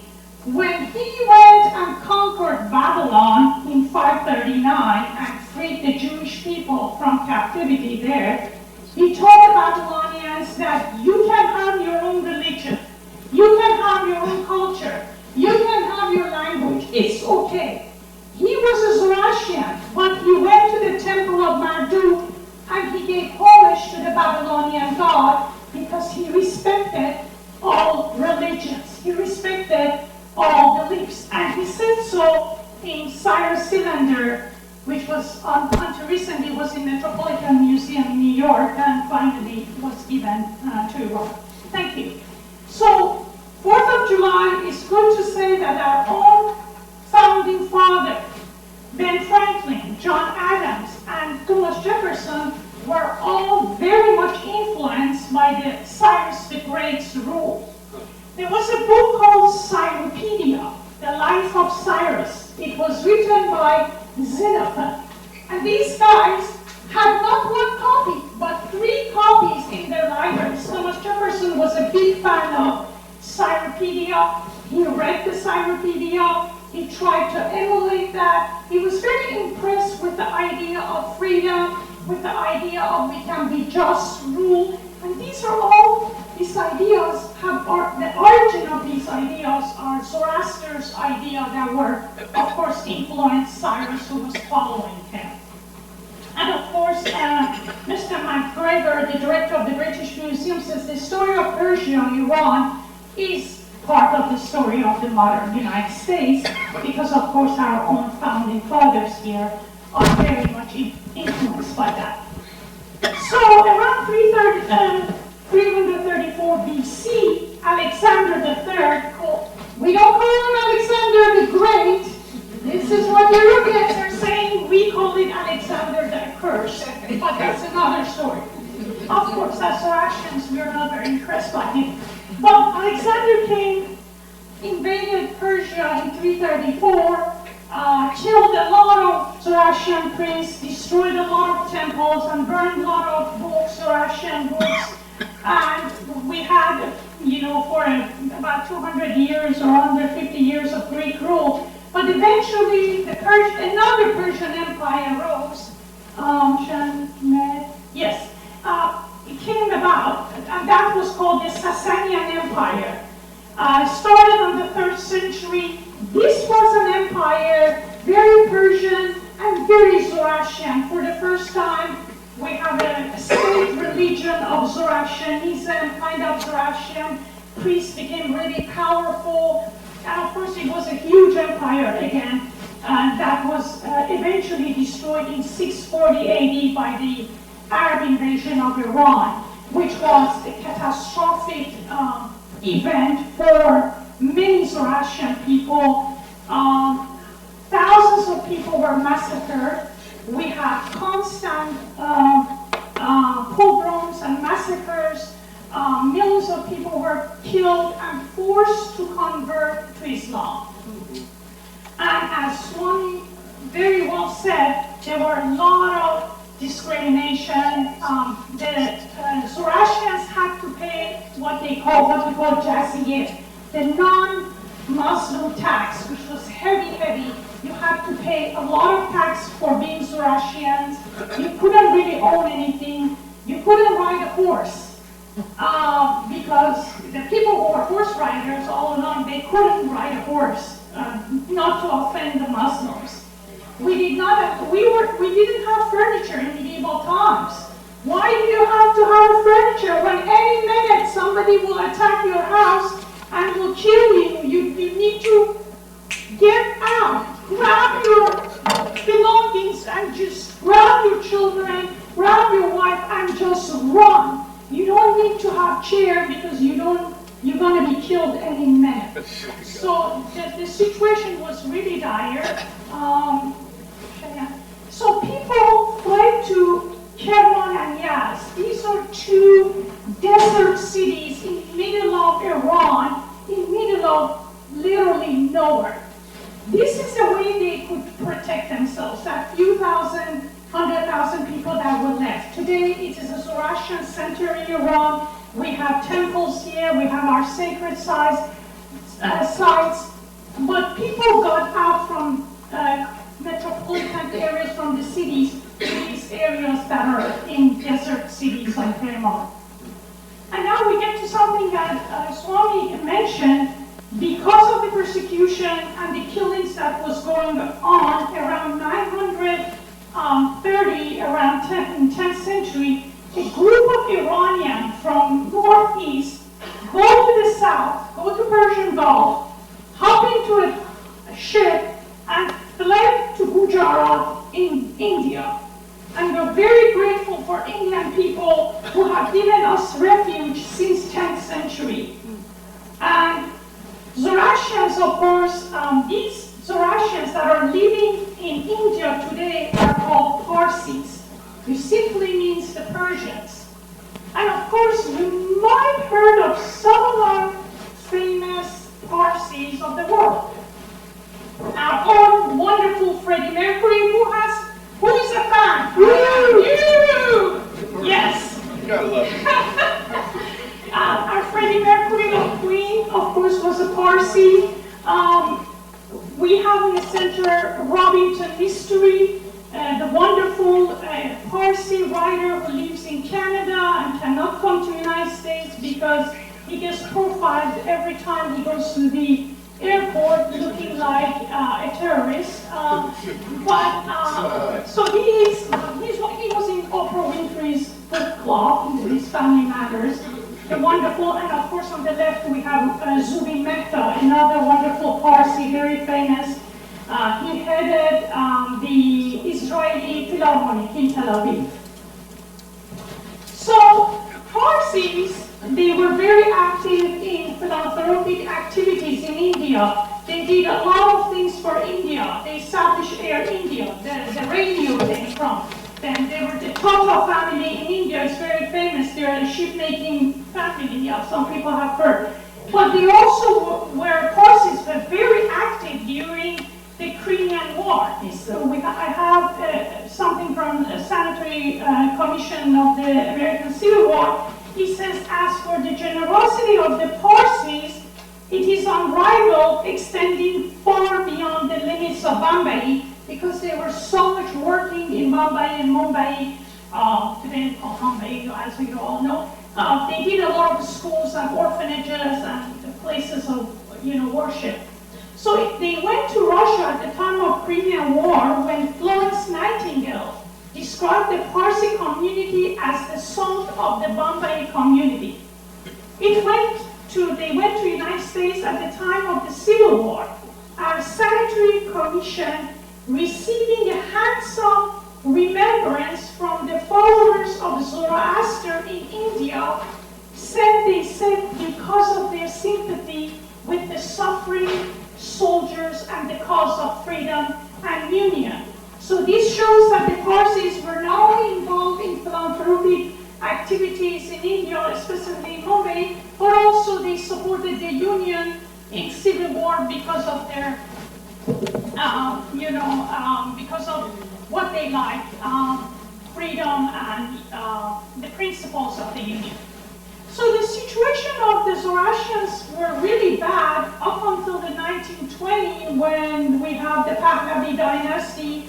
Both Reza Shah and his son, the late Shah of Iran, they were there. They allowed the Iranian Zoroastrians, to come to the cities. They were allowed for the first time to go to university, to educate. Many of them came to Tehran. We could establish our fire temples in Tehran, and they were very, very much had sympathy with the Zoroastrian religion until 1979. Cheyenne, would you change it? Until 1979, when we have this guy coming to power, of course we went back to square one. There were a lot of people dying and killing, not only Zoroastrian, but other non-Zoroastrian. The Muslims were executed to this day. Every day we have executions in Iran, and the situation is really dire, bad human rights. So when this guy came in, Khomeini came, we all fled. A lot of us, we fled. That's why you find us in here, you find us in Australia, you find us back in India, thank goodness for that. And so we're everywhere. So that was a very brief history of the Zoroastrians and Zoroastrianism and where we are. Now I want a little bit talk about our beliefs. So our sacred book is called the Avesta. The oldest part of this sacred book, which is in the language of Gothic, which is in the same language more or less of Rig Veda, is called the Gathas. The Gathas simply means songs. And there are 17 songs that are composed by Zoroaster himself. There are 241 stanzas, there are 17 songs. The Gathas, they don't have any stories, they don't have any myths, they don't have any do this, do that, they are not micromanaging you, but there's a broad kind of instruction on how you can be good and how you can make the world a better place to live. And there are Zoroastrians like me who follow the Gathas only. The rest of the Avesta, because it has come after Zarathustra, because it has come after Zoroaster and has some conflicts and has some rules, we have put aside that. The progressive Zoroastrians stick with the Gathas. And I want to talk about three things today. I want to talk about God, aspects of God, and freedom. Three things. Can we? Yeah. So, who has Mazda? The Japanese name Mazda. Some people have. Yes. Thank you. Mazda, the Japanese name Mazda, is named after the Zoroastrian god. Mazda means wisdom. Ahura Mazda is the name of the Zoroastrian god. It means, Ahura means being, Mazda means wisdom. So it means the wise lord or the wise being. Ahura is a masculine word. Mazda is a feminine word, making God non-binary. Gender neutral God, yay! So the God, Zoroastrian God is universal, is for everybody. Doesn't matter if you're Zoroastrian or non-Zoroastrian, God will take care of you. God really doesn't care if you're Zoroastrian or non-Zoroastrian. God cares if you're a good person, period. I mean, it doesn't matter. The important thing for Zoroastrians and for God, Zoroastrian God, is to be good and to do good and to make the world a better place to live for everybody. Doesn't matter if you are even atheist, because God is so big, doesn't care if you don't believe in it or not. Really, it's beyond that. So the God is all universal. The God is all-knowing. The God has created everything, we believe, and everything God has created is good.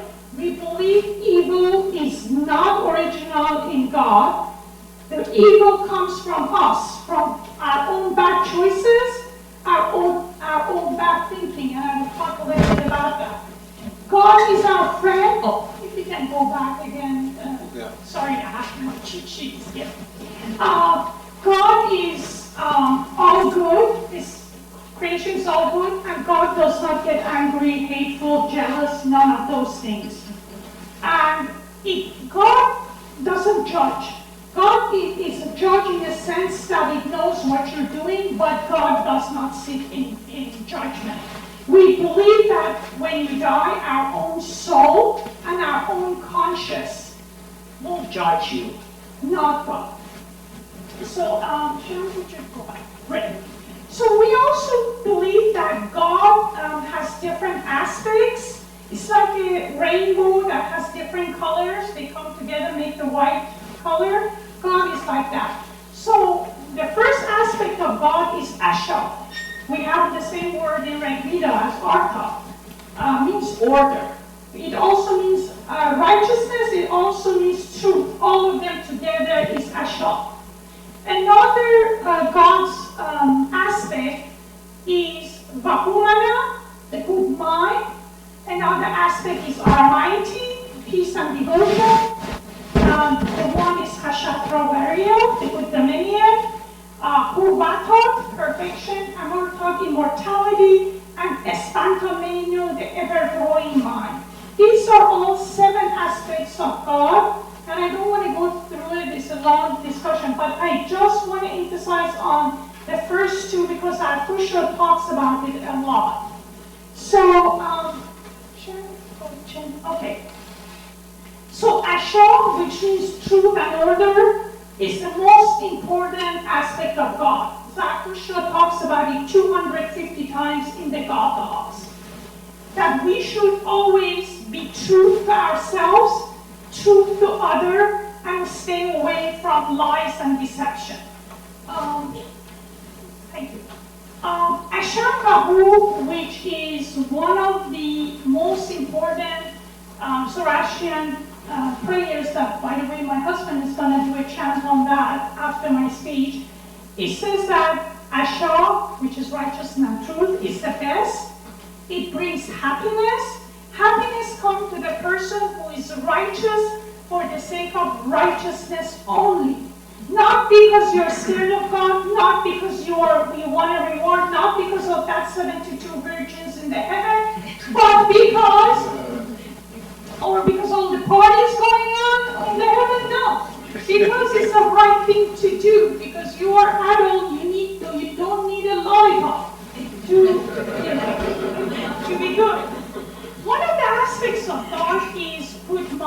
Bahumane. And what does that mean? It means that Zoroaster is encouraging us to think, to discern, to think for ourselves, to, if we want to make a decision, to just not only have faith in it, but also have, use our mind.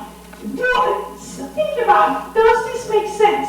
Do I get harmed by this decision? Does this person get harmed? Does my community get harmed? So make your decision on good thinking and good choices.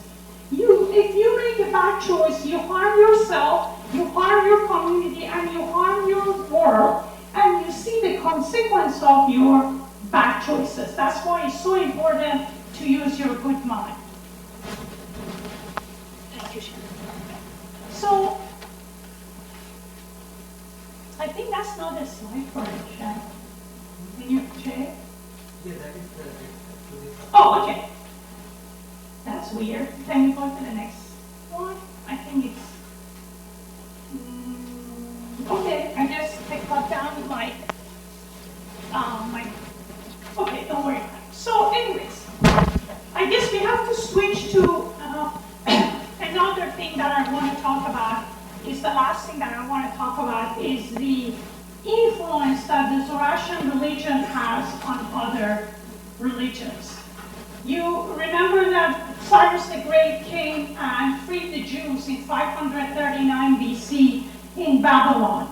Many of these Jewish people stayed in Iran, and they basically got influenced by the Zoroastrian thought. The idea of monotheism, the one God, for example, the idea of afterlife, angels, good and evil, and even the idea of devil, they have come from the Zoroastrian religion to Judaism and then influenced the Christianity and eventually Islam.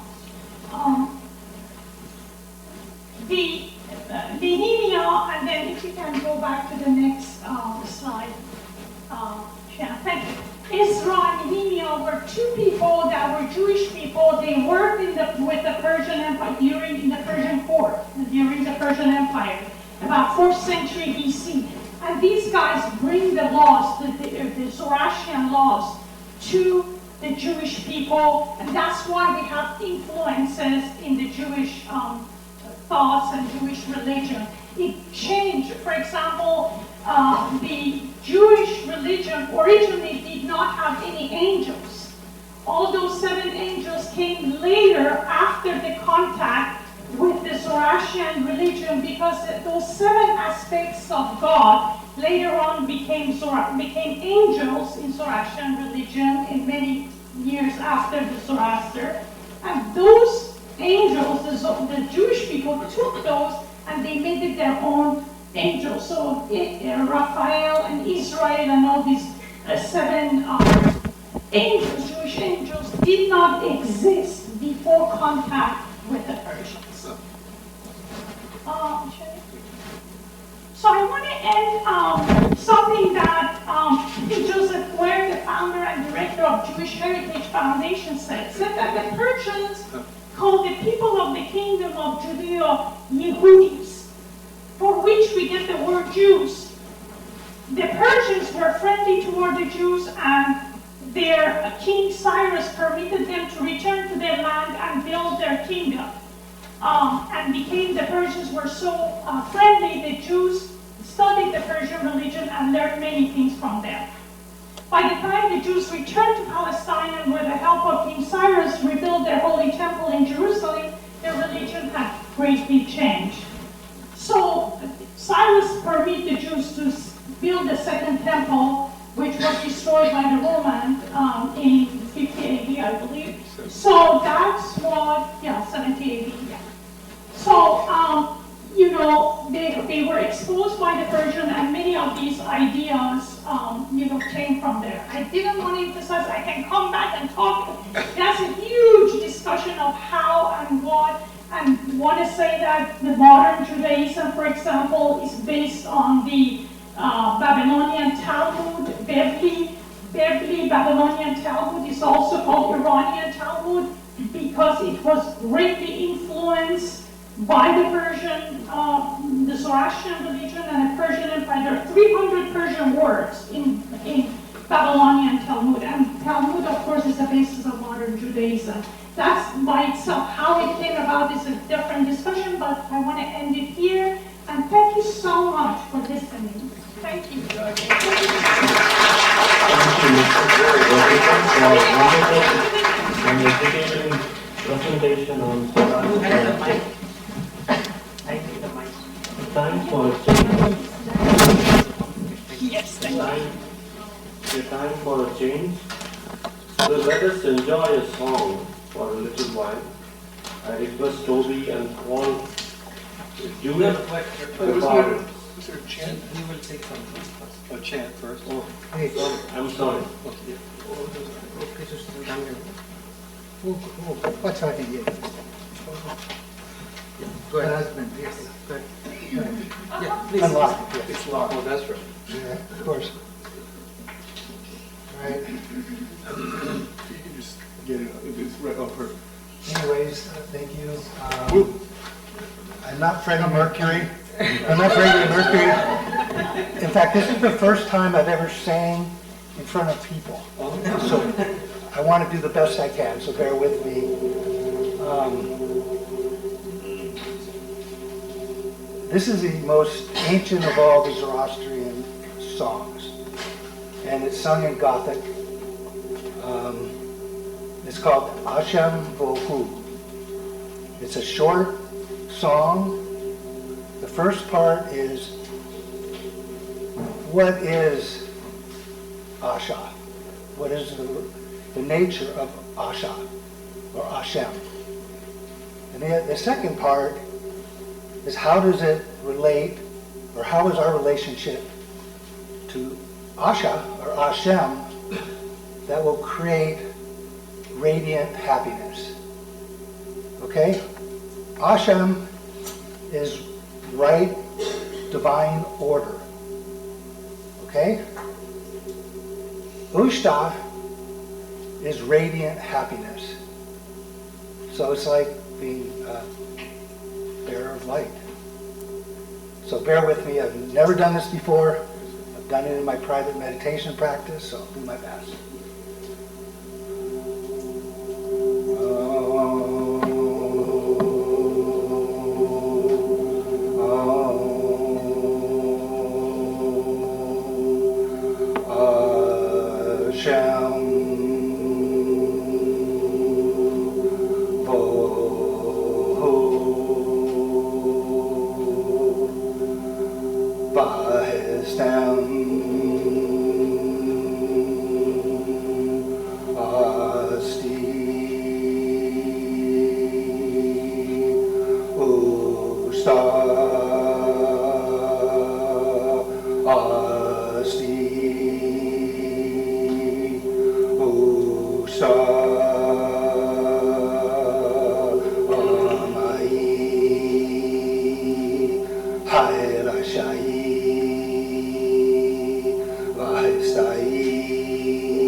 Thank you. Thank you.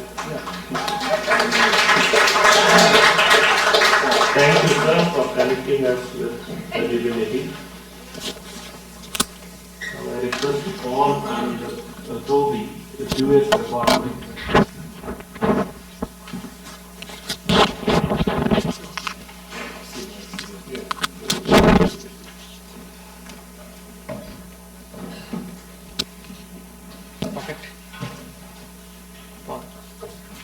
Oh.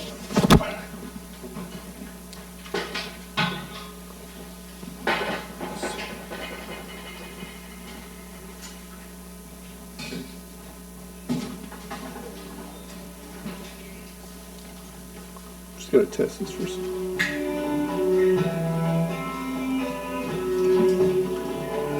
What?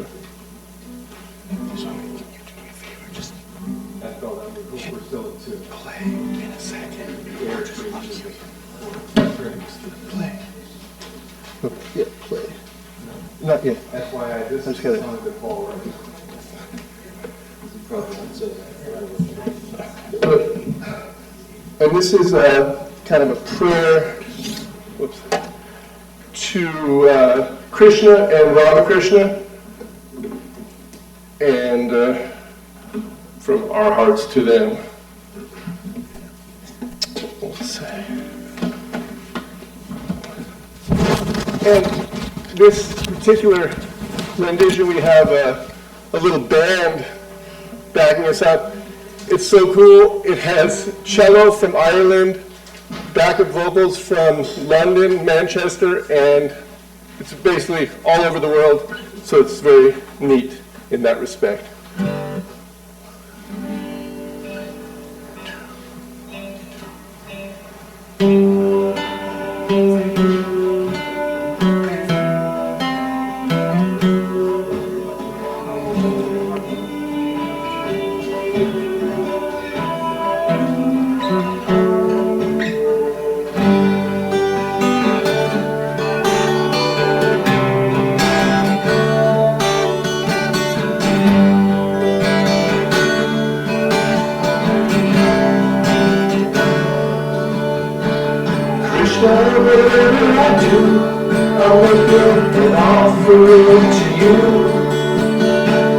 Krishna, I pray, may you always guide my way. Krishna, to you, this world is for you.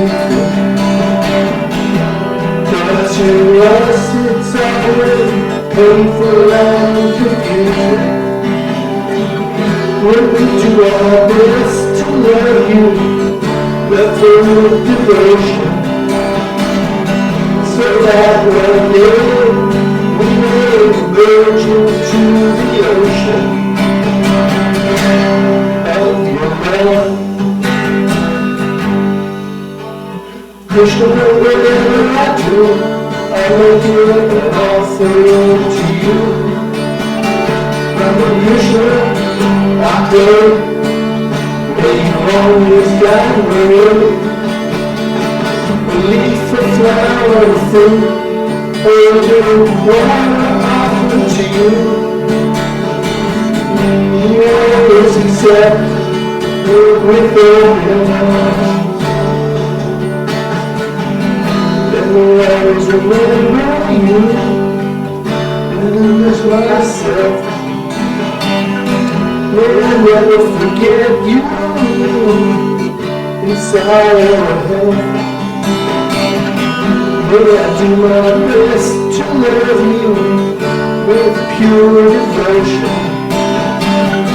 so that one day I may merge into the ocean of your love. Krishna, whatever I do, I'm making an offering to you. Rama Krishna, I pray, may you always guide my way.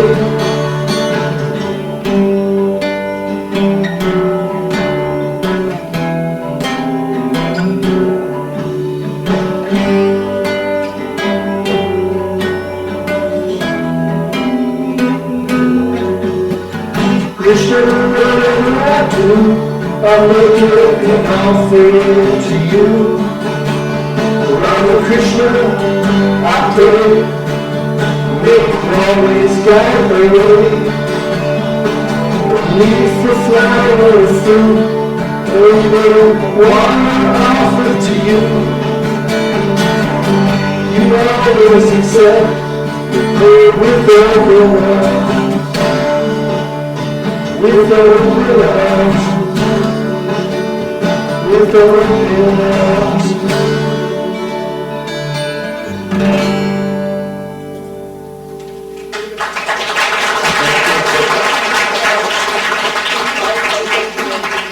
you, Toby and Paul. Great music, a feast for the ears.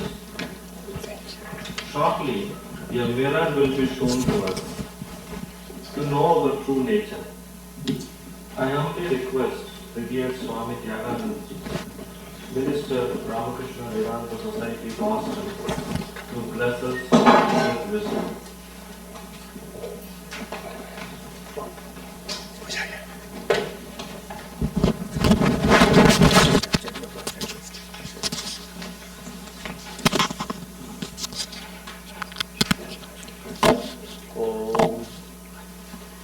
Asatoma Satkamaya Tamasoma Jyotirgamaya Mrityorma Amritam Gamaya Aviravirmayeti Rudrayate Dakshinam Mukham Tenamam Pahi Nityam. May the divine lead us from the unreal to the real, from darkness to light, from death to immortality.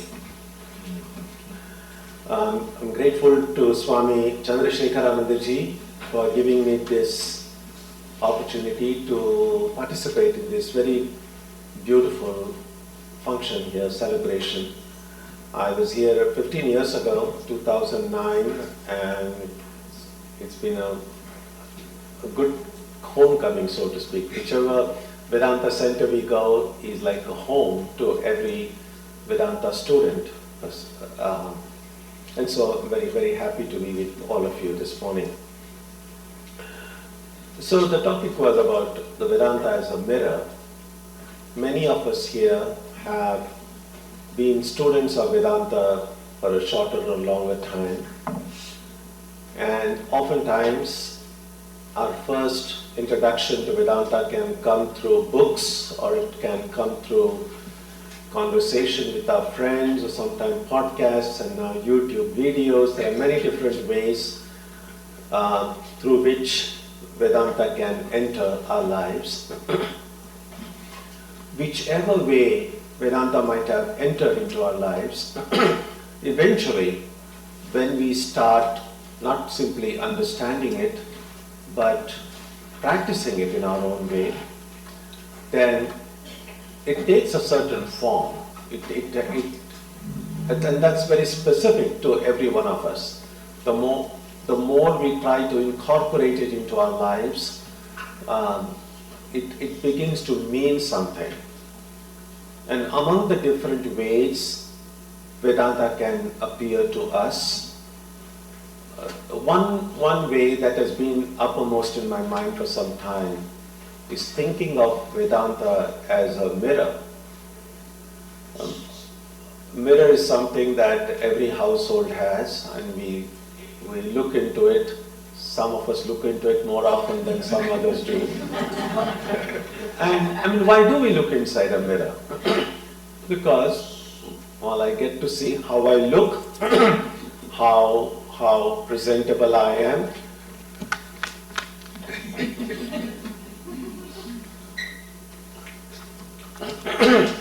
And so whatever I see inside a mirror seems to be a fairly good representation of who I am. At least that's what we think. Looking at our reflection in the mirror, we might think, oh, I look good enough, and people are going to like me, and people are going to find me pleasant. And then we go out, and maybe not everyone finds me pleasant. Not everyone likes me. So the mirror did not really tell me the whole story. The mirror, at the most, can give me some idea about my physical appearance, but it doesn't tell me a lot. And so I like to think of Vedanta as a kind of mirror. It, just as we see ourselves in the mirror, looking in Vedanta, we can see ourselves. And so we could think of Vedanta as a self-mirror, a mirror that acquaints me with myself. So where is this self-mirror? And if we look deeply, if we look mindfully, we might discover that this mirror is pretty much everywhere. That a lot of times we might think that people see only how I appear, that my own personal thoughts, my attitudes, my emotions, my feelings is something inside me. Only I know what's going on inside my head. But not quite. We, in many ways, our self is getting projected in the world outside in a ways that we may not have even thought about, we may not have even imagined. And that's why through Vedantic study we see that a mirror, let me give a few examples. For instance, the room in which I live, or the workplace the desk at which I work, can be a mirror.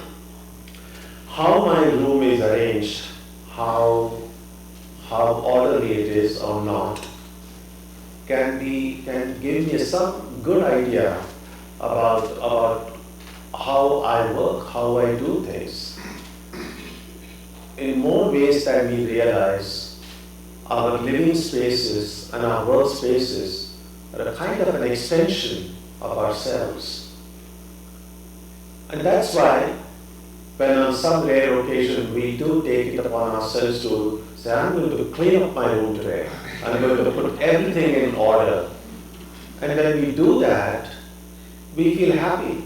We just somehow, when everything is spick and span, everything is where it should be, we feel good. Why is it? Why is just cleaning a room or a home makes me feel good? Because in some ways, these spaces which are so much a part of our lives are an extension of ourselves. And so when I look at my room, when I look at my home, I get an idea about who I am. Same thing with regard to the friends I have, the places I go to. Again, oftentimes they say that, tell me who your friends are and I'll tell you who you are. Or tell me what kind of books you read, what kind of movies you watch, and then I know who you are. Through the interests that we have, through the company that we keep, we get to know ourselves if we want to, if we care to. Similarly, our own mind can be a self-mirror. If we try to look inside our heads mindfully, without being judgmental, we see what kind of thoughts come into our heads, how we react, what we do. We will discover that we get to know a lot about ourselves. Swami Vivekananda said that religious inquiry usually begins with looking out. Because when we are born, we look out, we look at the world around, and most of us just take it for granted that that's how things are, and we pretty much do what everyone does. Everyone goes to school at a certain age, we go to school. At a certain age, we have to start a family, we start a family. We just go more or less like a herd complex. But some people then begin to ask, what is this world? Where did it start? From where did it begin? What is the source of this world? So the kind of questions we have about the world that we experience, and usually unless we are like die-hard materialists and cannot go beyond the Big Bang and just thinking that, well, somehow these things happen, usually people then try to think that there might have been some source, something transcendent, something that we don't know yet. Who may have been the source of all this? And a generic name for that is God. And so oftentimes religious inquiry does begin with asking who God is, what the nature of God is, and so on. And that's pretty much we find in the different religious traditions throughout the world and throughout history. But one other significant divergence from that way of thinking occurred way back in the Vedic period, when some of these thinkers, they said, wait a minute, we are asking all these questions about the world, where it came from, how we should live, from which source it came. But who is the one who is asking these questions? Do we know anything about the questioner before we try to find answers to the questions that we have? And that's how this inquiry, from asking about what's outside, turned inward and started asking about the one who was asking the question. And that's essentially what I mean by the self-mirror. That in the beginning, when we pray, when we meditate, it might seem as if we're trying to know God, we're trying to understand God, we're trying to have a contact, we're trying to have some communion with God. And all of that is true. But in the very beginning, it's not so much God that we are dealing with. We are dealing with this big unknown that's right here. And so, unless we understand a little bit about ourselves, it's very difficult to understand anything about the world or anything about God. So there has to be this self-knowledge, and not self-knowledge with a capital S, small s. Me as I am now, as a person, as a human being, if I know how I am now, what my strengths, what my weaknesses are, then I might be in a better position to understand my motivations, my feelings and everything. What I want, where I am now, and how I should go about getting it. And therefore, this lower self-knowledge, so to speak, can come when that's the first thing that we see in the self-mirror. When we look at how I live, what my attitudes are, the nature of my relationships, how do I treat the people around me, it tells me a lot about myself if I want to know it. And that's if is very important, because there is this great verse in a Upanishad called the Katha Upanishad, which goes like this: Paranchi khani natrudat swayambhu tasmat parang pashyati nantaratman.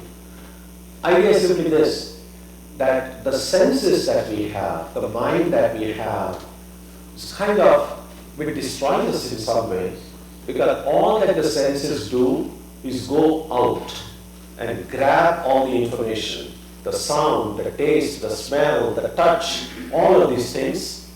All of this raw data goes inside our heads, and there is the big existing database already. So all these raw sensations, each is assigned a meaning, a word, and somehow all this kind of comes together and forms this three-dimensional world that we see.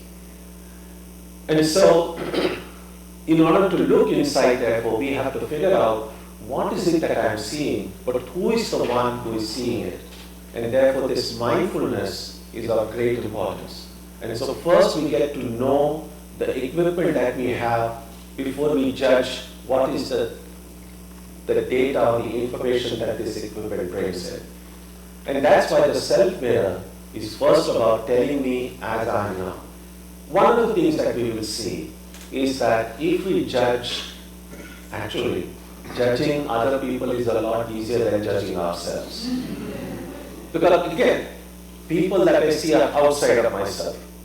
It's easier, relatively speaking, we have our biases and prejudices, all of us. But nevertheless, because it's easy to objectify people around us and then sit in judgment over them. We might get the judgments wrong most of the time, but still we can do it. It's difficult to judge our own selves because we are not able to objectify ourselves. And therefore, some amount of ego reduction is important. Otherwise, we just either overestimate ourselves or underestimate ourselves. You might have heard that story about a person who everyone said you're suffering from an inferiority complex, and he wasn't sure whether that meant anything. So he had some psychological tests run on him to make sure that he wasn't having any of those complexes. And finally, when the results came, the doctor said, I have a good news for you. You are not suffering from inferiority complex. You are inferior. I think that's a good realization. I think it's good not to be having delusional notions about ourselves. And if we look within, to the extent we can be objective about ourselves, we might discover, yes, there are certain strengths we have, there are certain things we are good at, but there are also some weaknesses, some drawbacks. And if I'm able to correctly assess what my strengths are, what my weaknesses are, then going forward, it becomes so much easier to make choices. Should I do something or not? Should I think this way or not? It becomes easier because all that I have to do is doing something or thinking in a certain way. Will it help to preserve my strengths or will it help to remove any of my weaknesses? If that's what it does, then the answer is yes.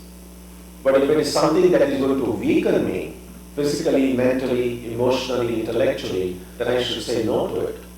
So self-knowledge, looking at this self-mirror about how myself is being reflected in many different ways all around me, it helps me know myself in a better way. And if I know myself in a better way, then I know what kind of choices I need to make going forward. A lot of times we make the mistakes in life not because we don't know what to do, but because we don't know what's good for us. Sometimes people say that, oh, I prayed so much to God and God didn't answer my prayer. I think we have a very limited idea about prayer because we feel I ask something from God and God gives it to me, then my prayer is answered. If God doesn't give it to me, my prayer is not answered. Not true. Every prayer gets answered because no is an answer. Yeah. So if I ask for something and don't get it, that means God said no. And everyone here, those of you who are parents and grandparents, you know that when there are these growing children at home, they'll come and ask anything, and where else will they go, other than going to their dad and mom or grandparents. Now, if you are a good parent, you will not say yes to everything. Because children don't know exactly every time what's good for them. So there are times usually will say no, or this is not the right time, or this is not the... Now when a parent says no to a child, it's not because they hate them, it's out of love. Because I know this is not good for you, so no. So when what we think prayer is not answered, and which I think God saying no, is an act of love. That yes, of course we can pray to God for whatever we want, but whatever the answer is, a devotee, a bhakta feels that that's an act of love. I abide by the will of God. Now all this way of thinking, these kind of insights that come to us, that will come only more and more if I get to know myself better. And again, the small s. I'm not said anything about the Atman. I've not said anything about the spirit. I haven't said anything about samadhi. Sometimes the problem is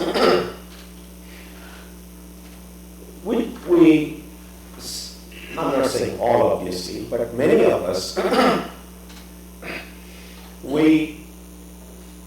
our eyes are focused so much on the highest, the miracle samadhi, being enlightened, oneness of existence, all very true. But sometimes when we are just thinking about that, we sometimes might lose contact, lose touch with where I am now. It's just because I keep on talking about non-duality or infinite or oneness, I can keep on talking about it all my life.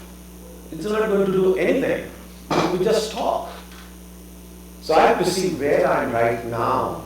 Yes, we must have the highest ideal, but then we must also have some concrete plan about from how do I go from here to there.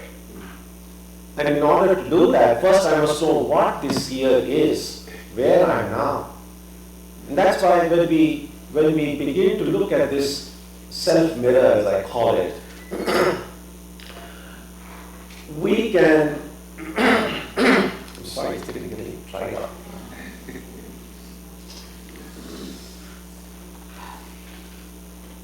At some point, we can even develop the capacity to look into the self-mirror of even the person in front of us.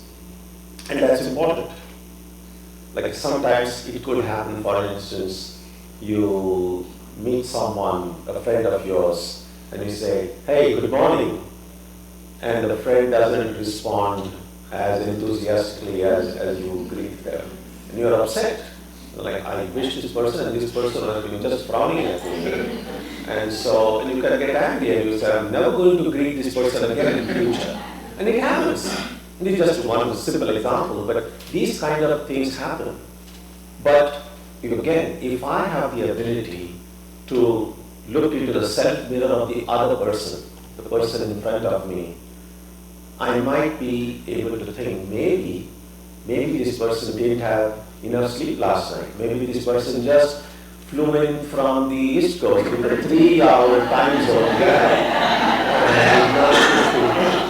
And then it's easy to forgive them. It's like, okay, there is a reason. Or maybe, see, there's a lot going on inside our hearts and heads. There is a lot that's going on. Not everyone before us knows what's going on. And so, if we don't get the kind of response we expect, it's good to look into the self-mirror of the other person, understand them well, and if we understand them well, we'll be able to understand their reaction and not get offended by it, not get upset by it. That will help improve interpersonal relations. A community can be happy and harmonious together if everyone not only has an access to their own self-mirrors, but also to the self-mirrors of the people around them. That's why when we think about these great ones, we think about Ramakrishna, Buddha, and so on, all of these enlightened ones, they knew exactly what was going on in our minds, our thoughts, even before we were aware of it ourselves. Because they had access to the self-mirrors of people all around them. And that's why they were able to respond in a way that helped people who went to meet them.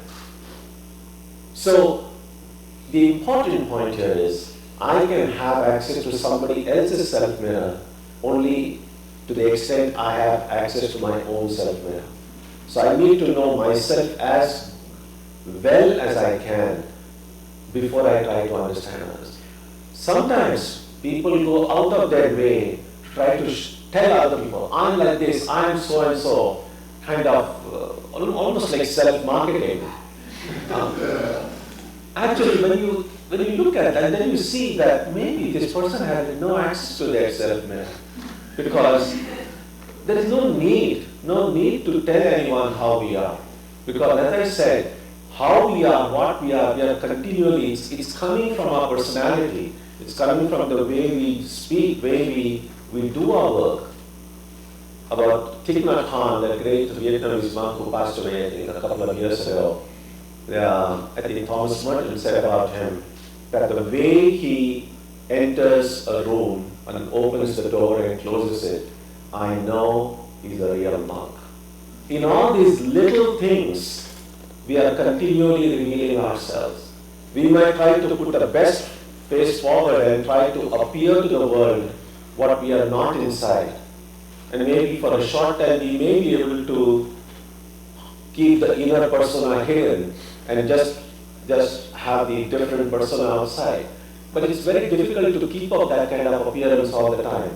Sooner or later the inner person will come out. And that's why Sri Ramakrishna said that the basic, I would say, the most fundamental Vedanta practice would be to have our thoughts our words and our action in complete harmony.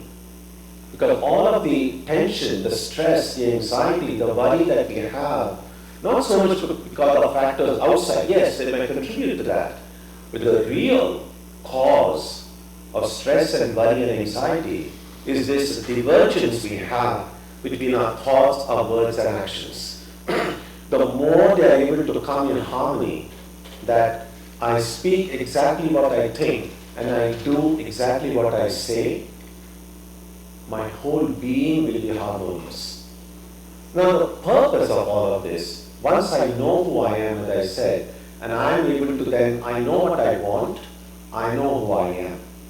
Then going forward, a simple decision actually, that any of us as Vedanta students and devotees can do is a simple thing, that we can ask ourselves, what is my idea of success? Actually in any field, but specifically in spirituality. When would I consider my life to have been successful? Something that I can look back and say, I'm happy with the way I live my life. What kind of a person I imagine I would like to be, say 10 years from now, or 15 years from now.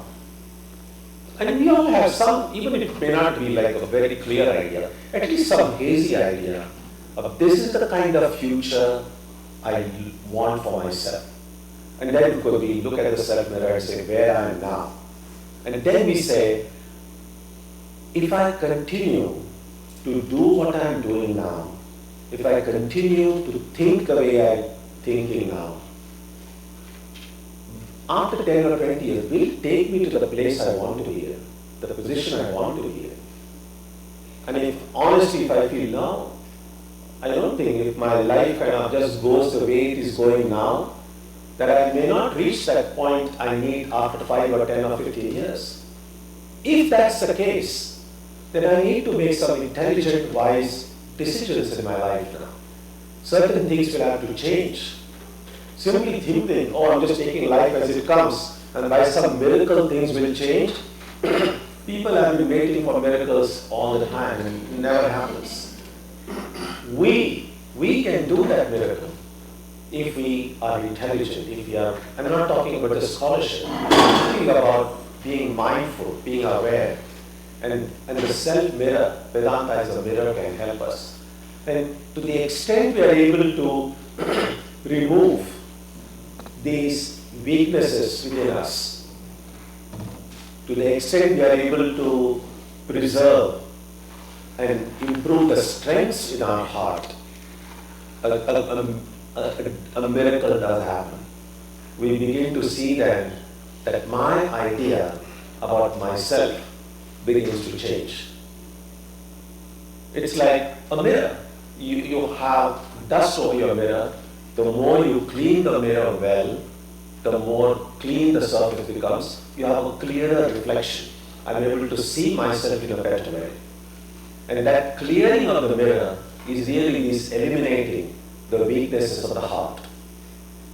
And the more my self-image changes, the more my understanding and perception of the world change. It's often not realized that my attitude toward the world, my understanding of the world is directly related to my understanding toward myself. Now we might say, why is it that when I look out and I see human beings everywhere, I don't need to look at a book to say, who are these people? Oh, they are human beings. I don't need all that. So why is it that I'm able to see human beings everywhere so effortlessly? And the reason is because I'm able to see myself as a human being effortlessly. How I see others is directly related to how I see myself. But we keep on hearing, God is our father, God is our mother, we are all God's children. And that's wonderful, that's uplifting. And yet, every time we see someone, it doesn't naturally think, oh, this is a God's child in front of me. These are all God's children in front of me. We need to be reminded that. And even then we forget so much. Now, why is it that I am able to see everyone as human beings so effortlessly, but to see everyone as children of God is so tough? Especially in some people, you can never see them. The answer is simple.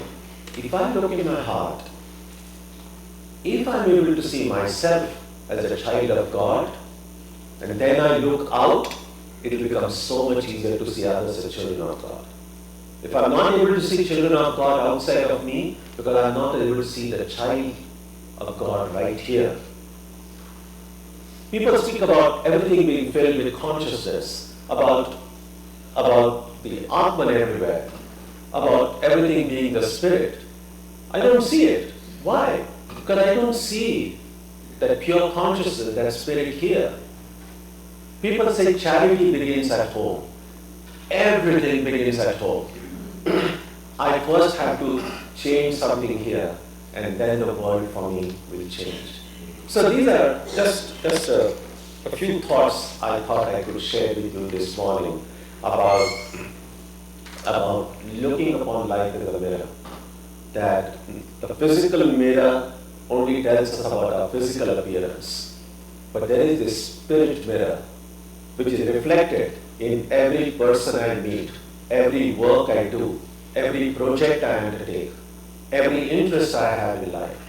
If we look carefully, we will see our own reflection in all of these things. We will then be able to understand ourselves better. That will make it easier for us to improve, to evolve, and ultimately, the more this evolution occurs here, the more transparent we become, our true nature will shine forth. And when the true nature shines forth, the world will change for me. It may not change for everyone. It will change for me because I have changed. When we think about it this way, if it is true that a little over 100 years ago, Sri Ramakrishna, we say, well, he was in Dakshineshwar, that's where he lived, he was born in Kamarpukur, many of you are familiar with his life story. And it might seem as if 100 years ago, 150 years ago, he lived in the same world as you and me. I'm not sure whether he did, because the world that Ramakrishna lived in, and he said, I see the play of the Divine Mother everywhere.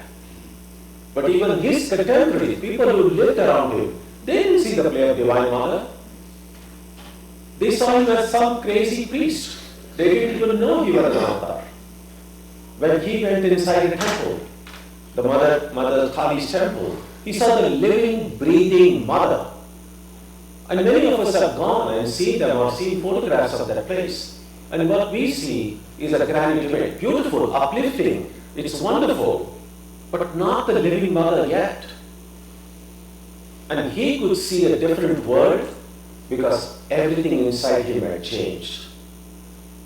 And one good thing he did, and one good thing all of these great ones have done, is that they did not say that, oh, I have seen this, all that you need to do now is just worship me.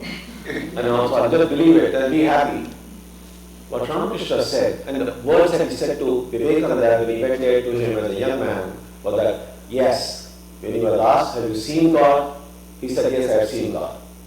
But the more important thing is the second sentence. He said, you can see him also. So, the world that we are in, we are not doomed to live in this world. We can get out of it now, at this very moment. Not many people want to. Even people who believe they are going to meet the Lord after death are in no hurry to meet the Lord. Even people who believe that they are going to heaven don't want to go to heaven so quickly. So we have to see how seriously we believe that. And so, but the ability, what Vedanta says, is the highest thing that everyone, essentially, boiled down to what anyone really wants, is a life free from suffering, a life filled with joy and bliss. You can put it in any theological trappings, any theological language that you. Essentially, that's what everyone is seeking. And we just hope somehow it will come to us by some miracle. And the answer is, what Vedanta says is, no, it will not happen by default. By default, we are in a circle. Birth, death, rebirth, this thing. And the circle has no beginning and no end. it will not happen by default. If we are happy with the way things are, we don't need to do anything. But if we are not happy, we have the ability to change. And that change doesn't have to come after death. That change doesn't have to come after some millions of years. That can occur now.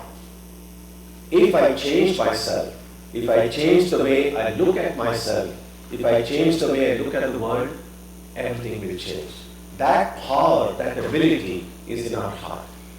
And a Vedanta student will strive to get that. Now yes, to get that in our struggle, we can pray, we can do our japa, we can do our meditation.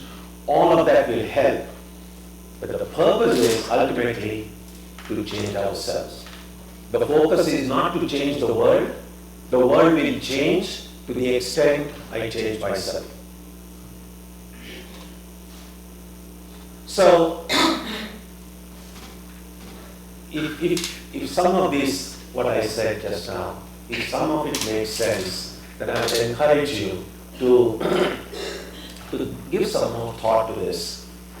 Not let it remain as simply ideas at some intellectual, oh, these are some nice ideas. It's not a question of ideas.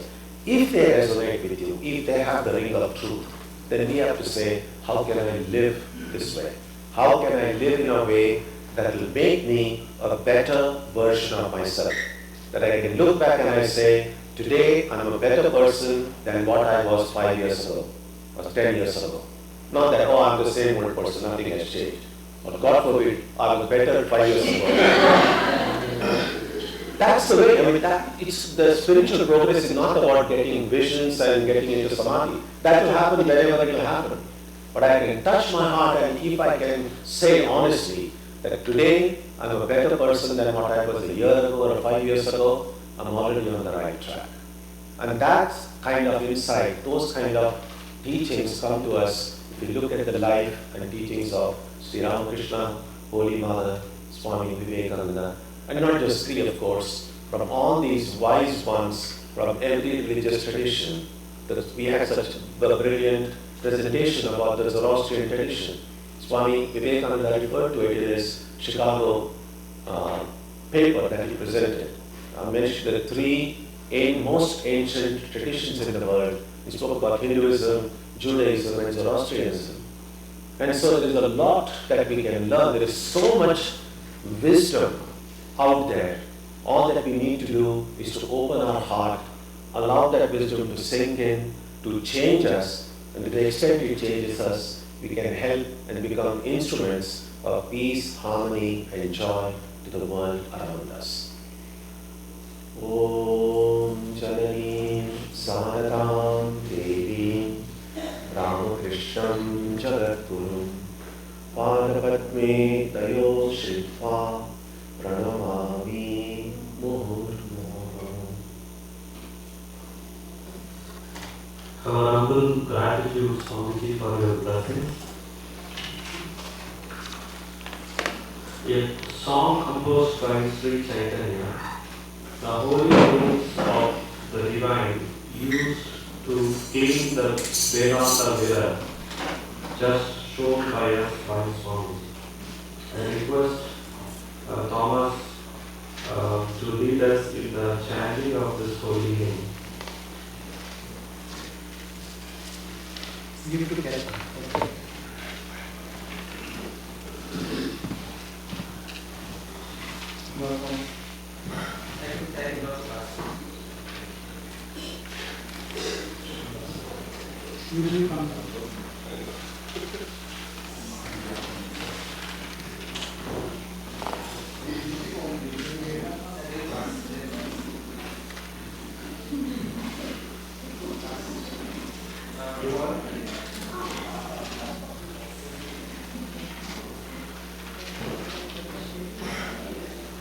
Thomas, you come.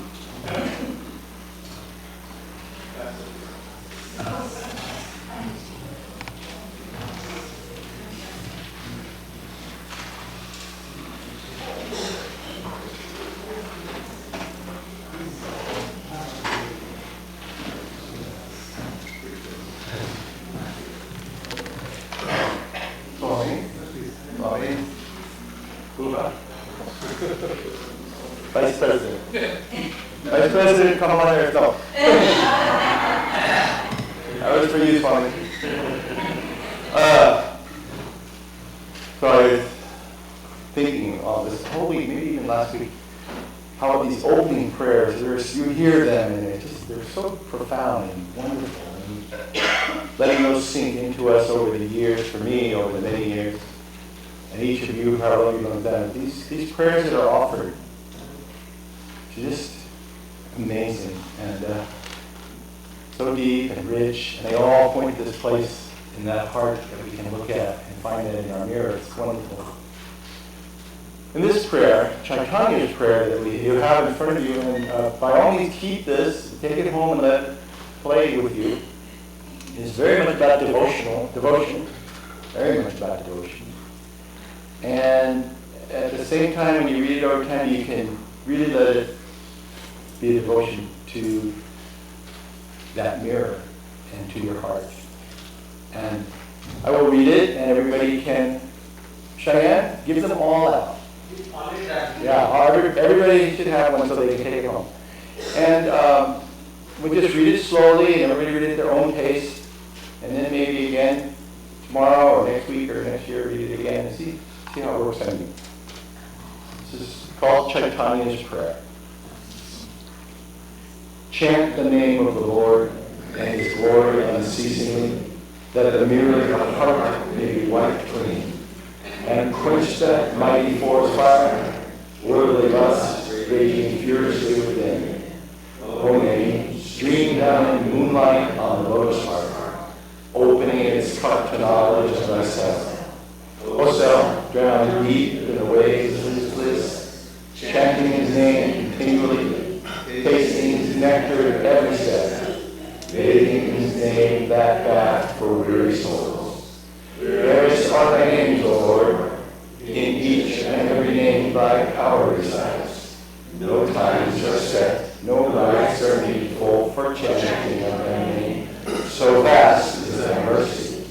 How huge then is my wretchedness, who finds in this empty life and heart no devotion to thy name. O my mind, be confident than a blade of grass, be patient and forbearing like the tree. Take no honor to thyself, give honor to all. Chant unceasingly the name of the Lord. O Lord and soul of the universe, mine is no prayer for wealth or retinue, the playthings of lust or the toys of fame.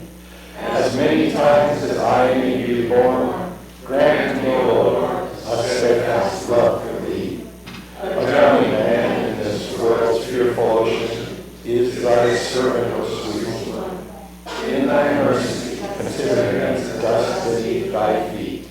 Ah, how I long for the day when an instant separation from thee, O Govinda, will be as 1,000 years, when my heart burns away with its desire, and a world without thee is our heartless void. Prostrate at thy feet, let me be, in unwavering devotion, neither imploring the embrace of thy arms, nor bewailing the withdrawal of thy presence, though it tears my soul asunder. O thou, who steelest the hearts of thy devotees, do with me what thou wilt, for thou art my heart's beloved, thou and thou alone. Thank you, Thomas, for your humble service. Now it's time for gratitude and greetings. I request to Vice President of the Ram Society of the Man to deliver a word of thanks.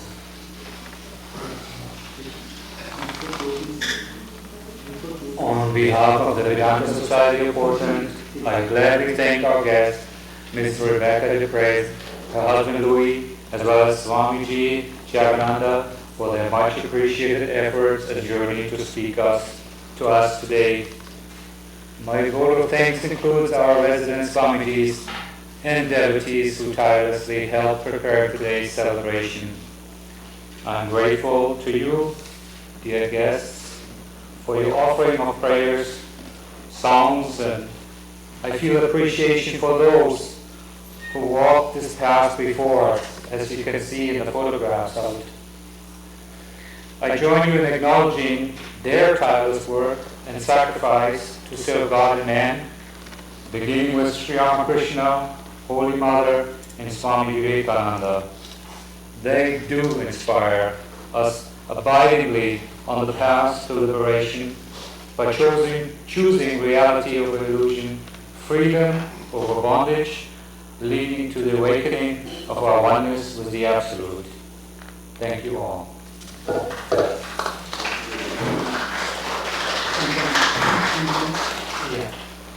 So after a closing song by Mrs. Chandra Roy, we'd like to take a group photo at the chapel entrance, and you are invited to enjoy a prasad lunch, which will be offered at the Brahmananda Hall. Afterwards, Shayandev and Thomas Lipschutz will give a tour to some of the shrines, the newly installed Kali Yoga Trail, and future site of the Zoroastrian shrine.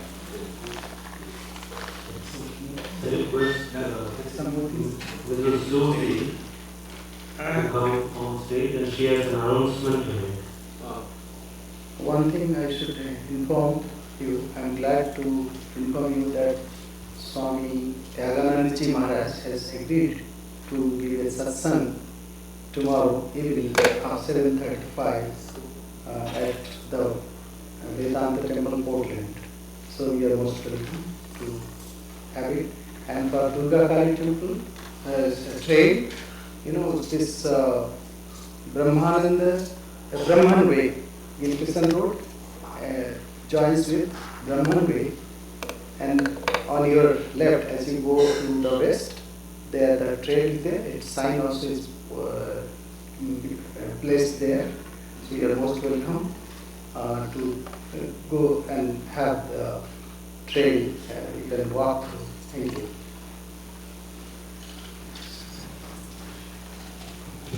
I'm not quite tall enough for the money without taking it out. So, I just wanted to give an invitation to everyone for two things. One is we have brought a mobile version of our bookstore here to Scappoose.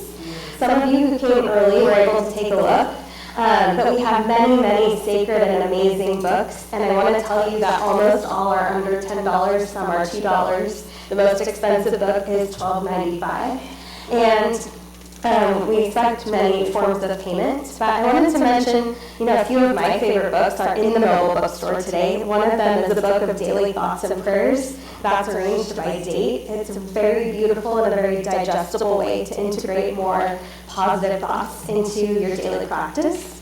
We also have books about the 4 yogas that we learn about, 4 different paths to help us realize truth, things like work as worship, devotion as a path to God, etc. So we'd love to talk with you and share the books with you. You're welcome to look.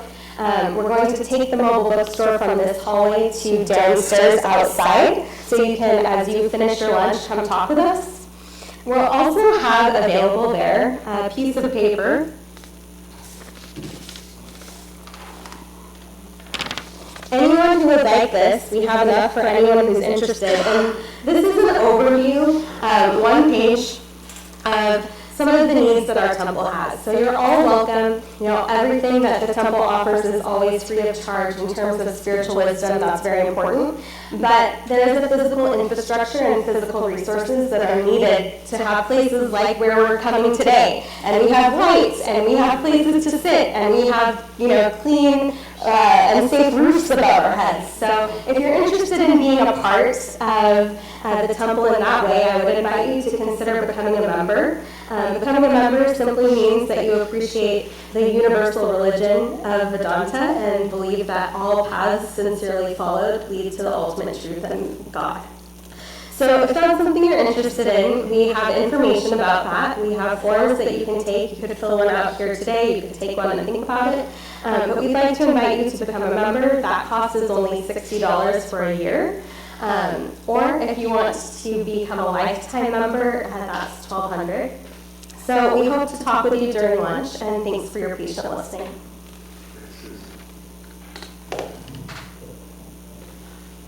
We conclude with an auspicious song from Mrs. Chandra Roy.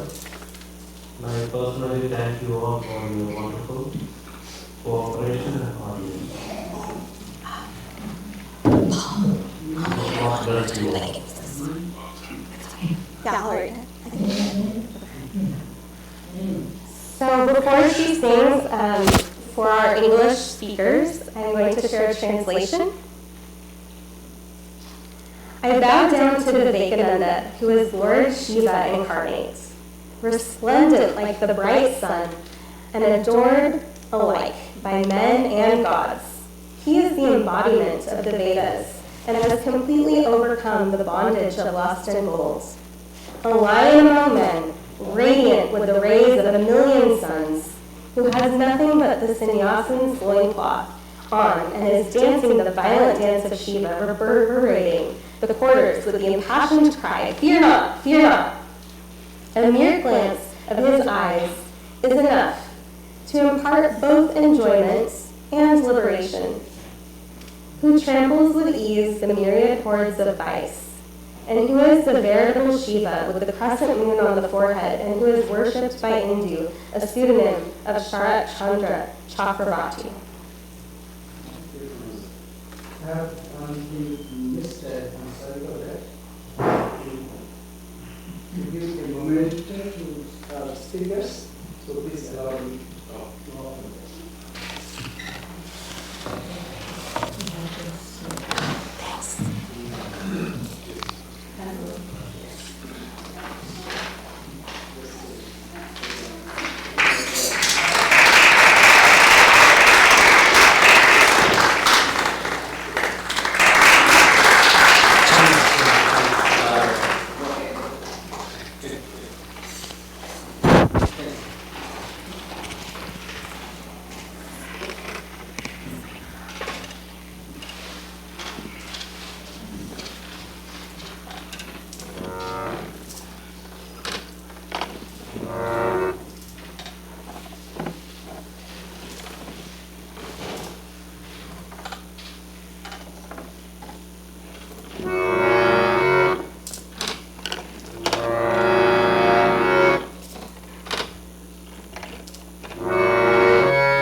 request you to gather in front of this table to have a group photo.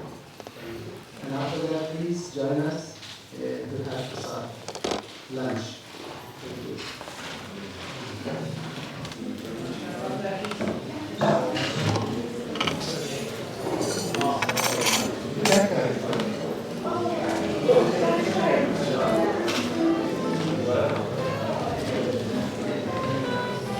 Very good. Good job.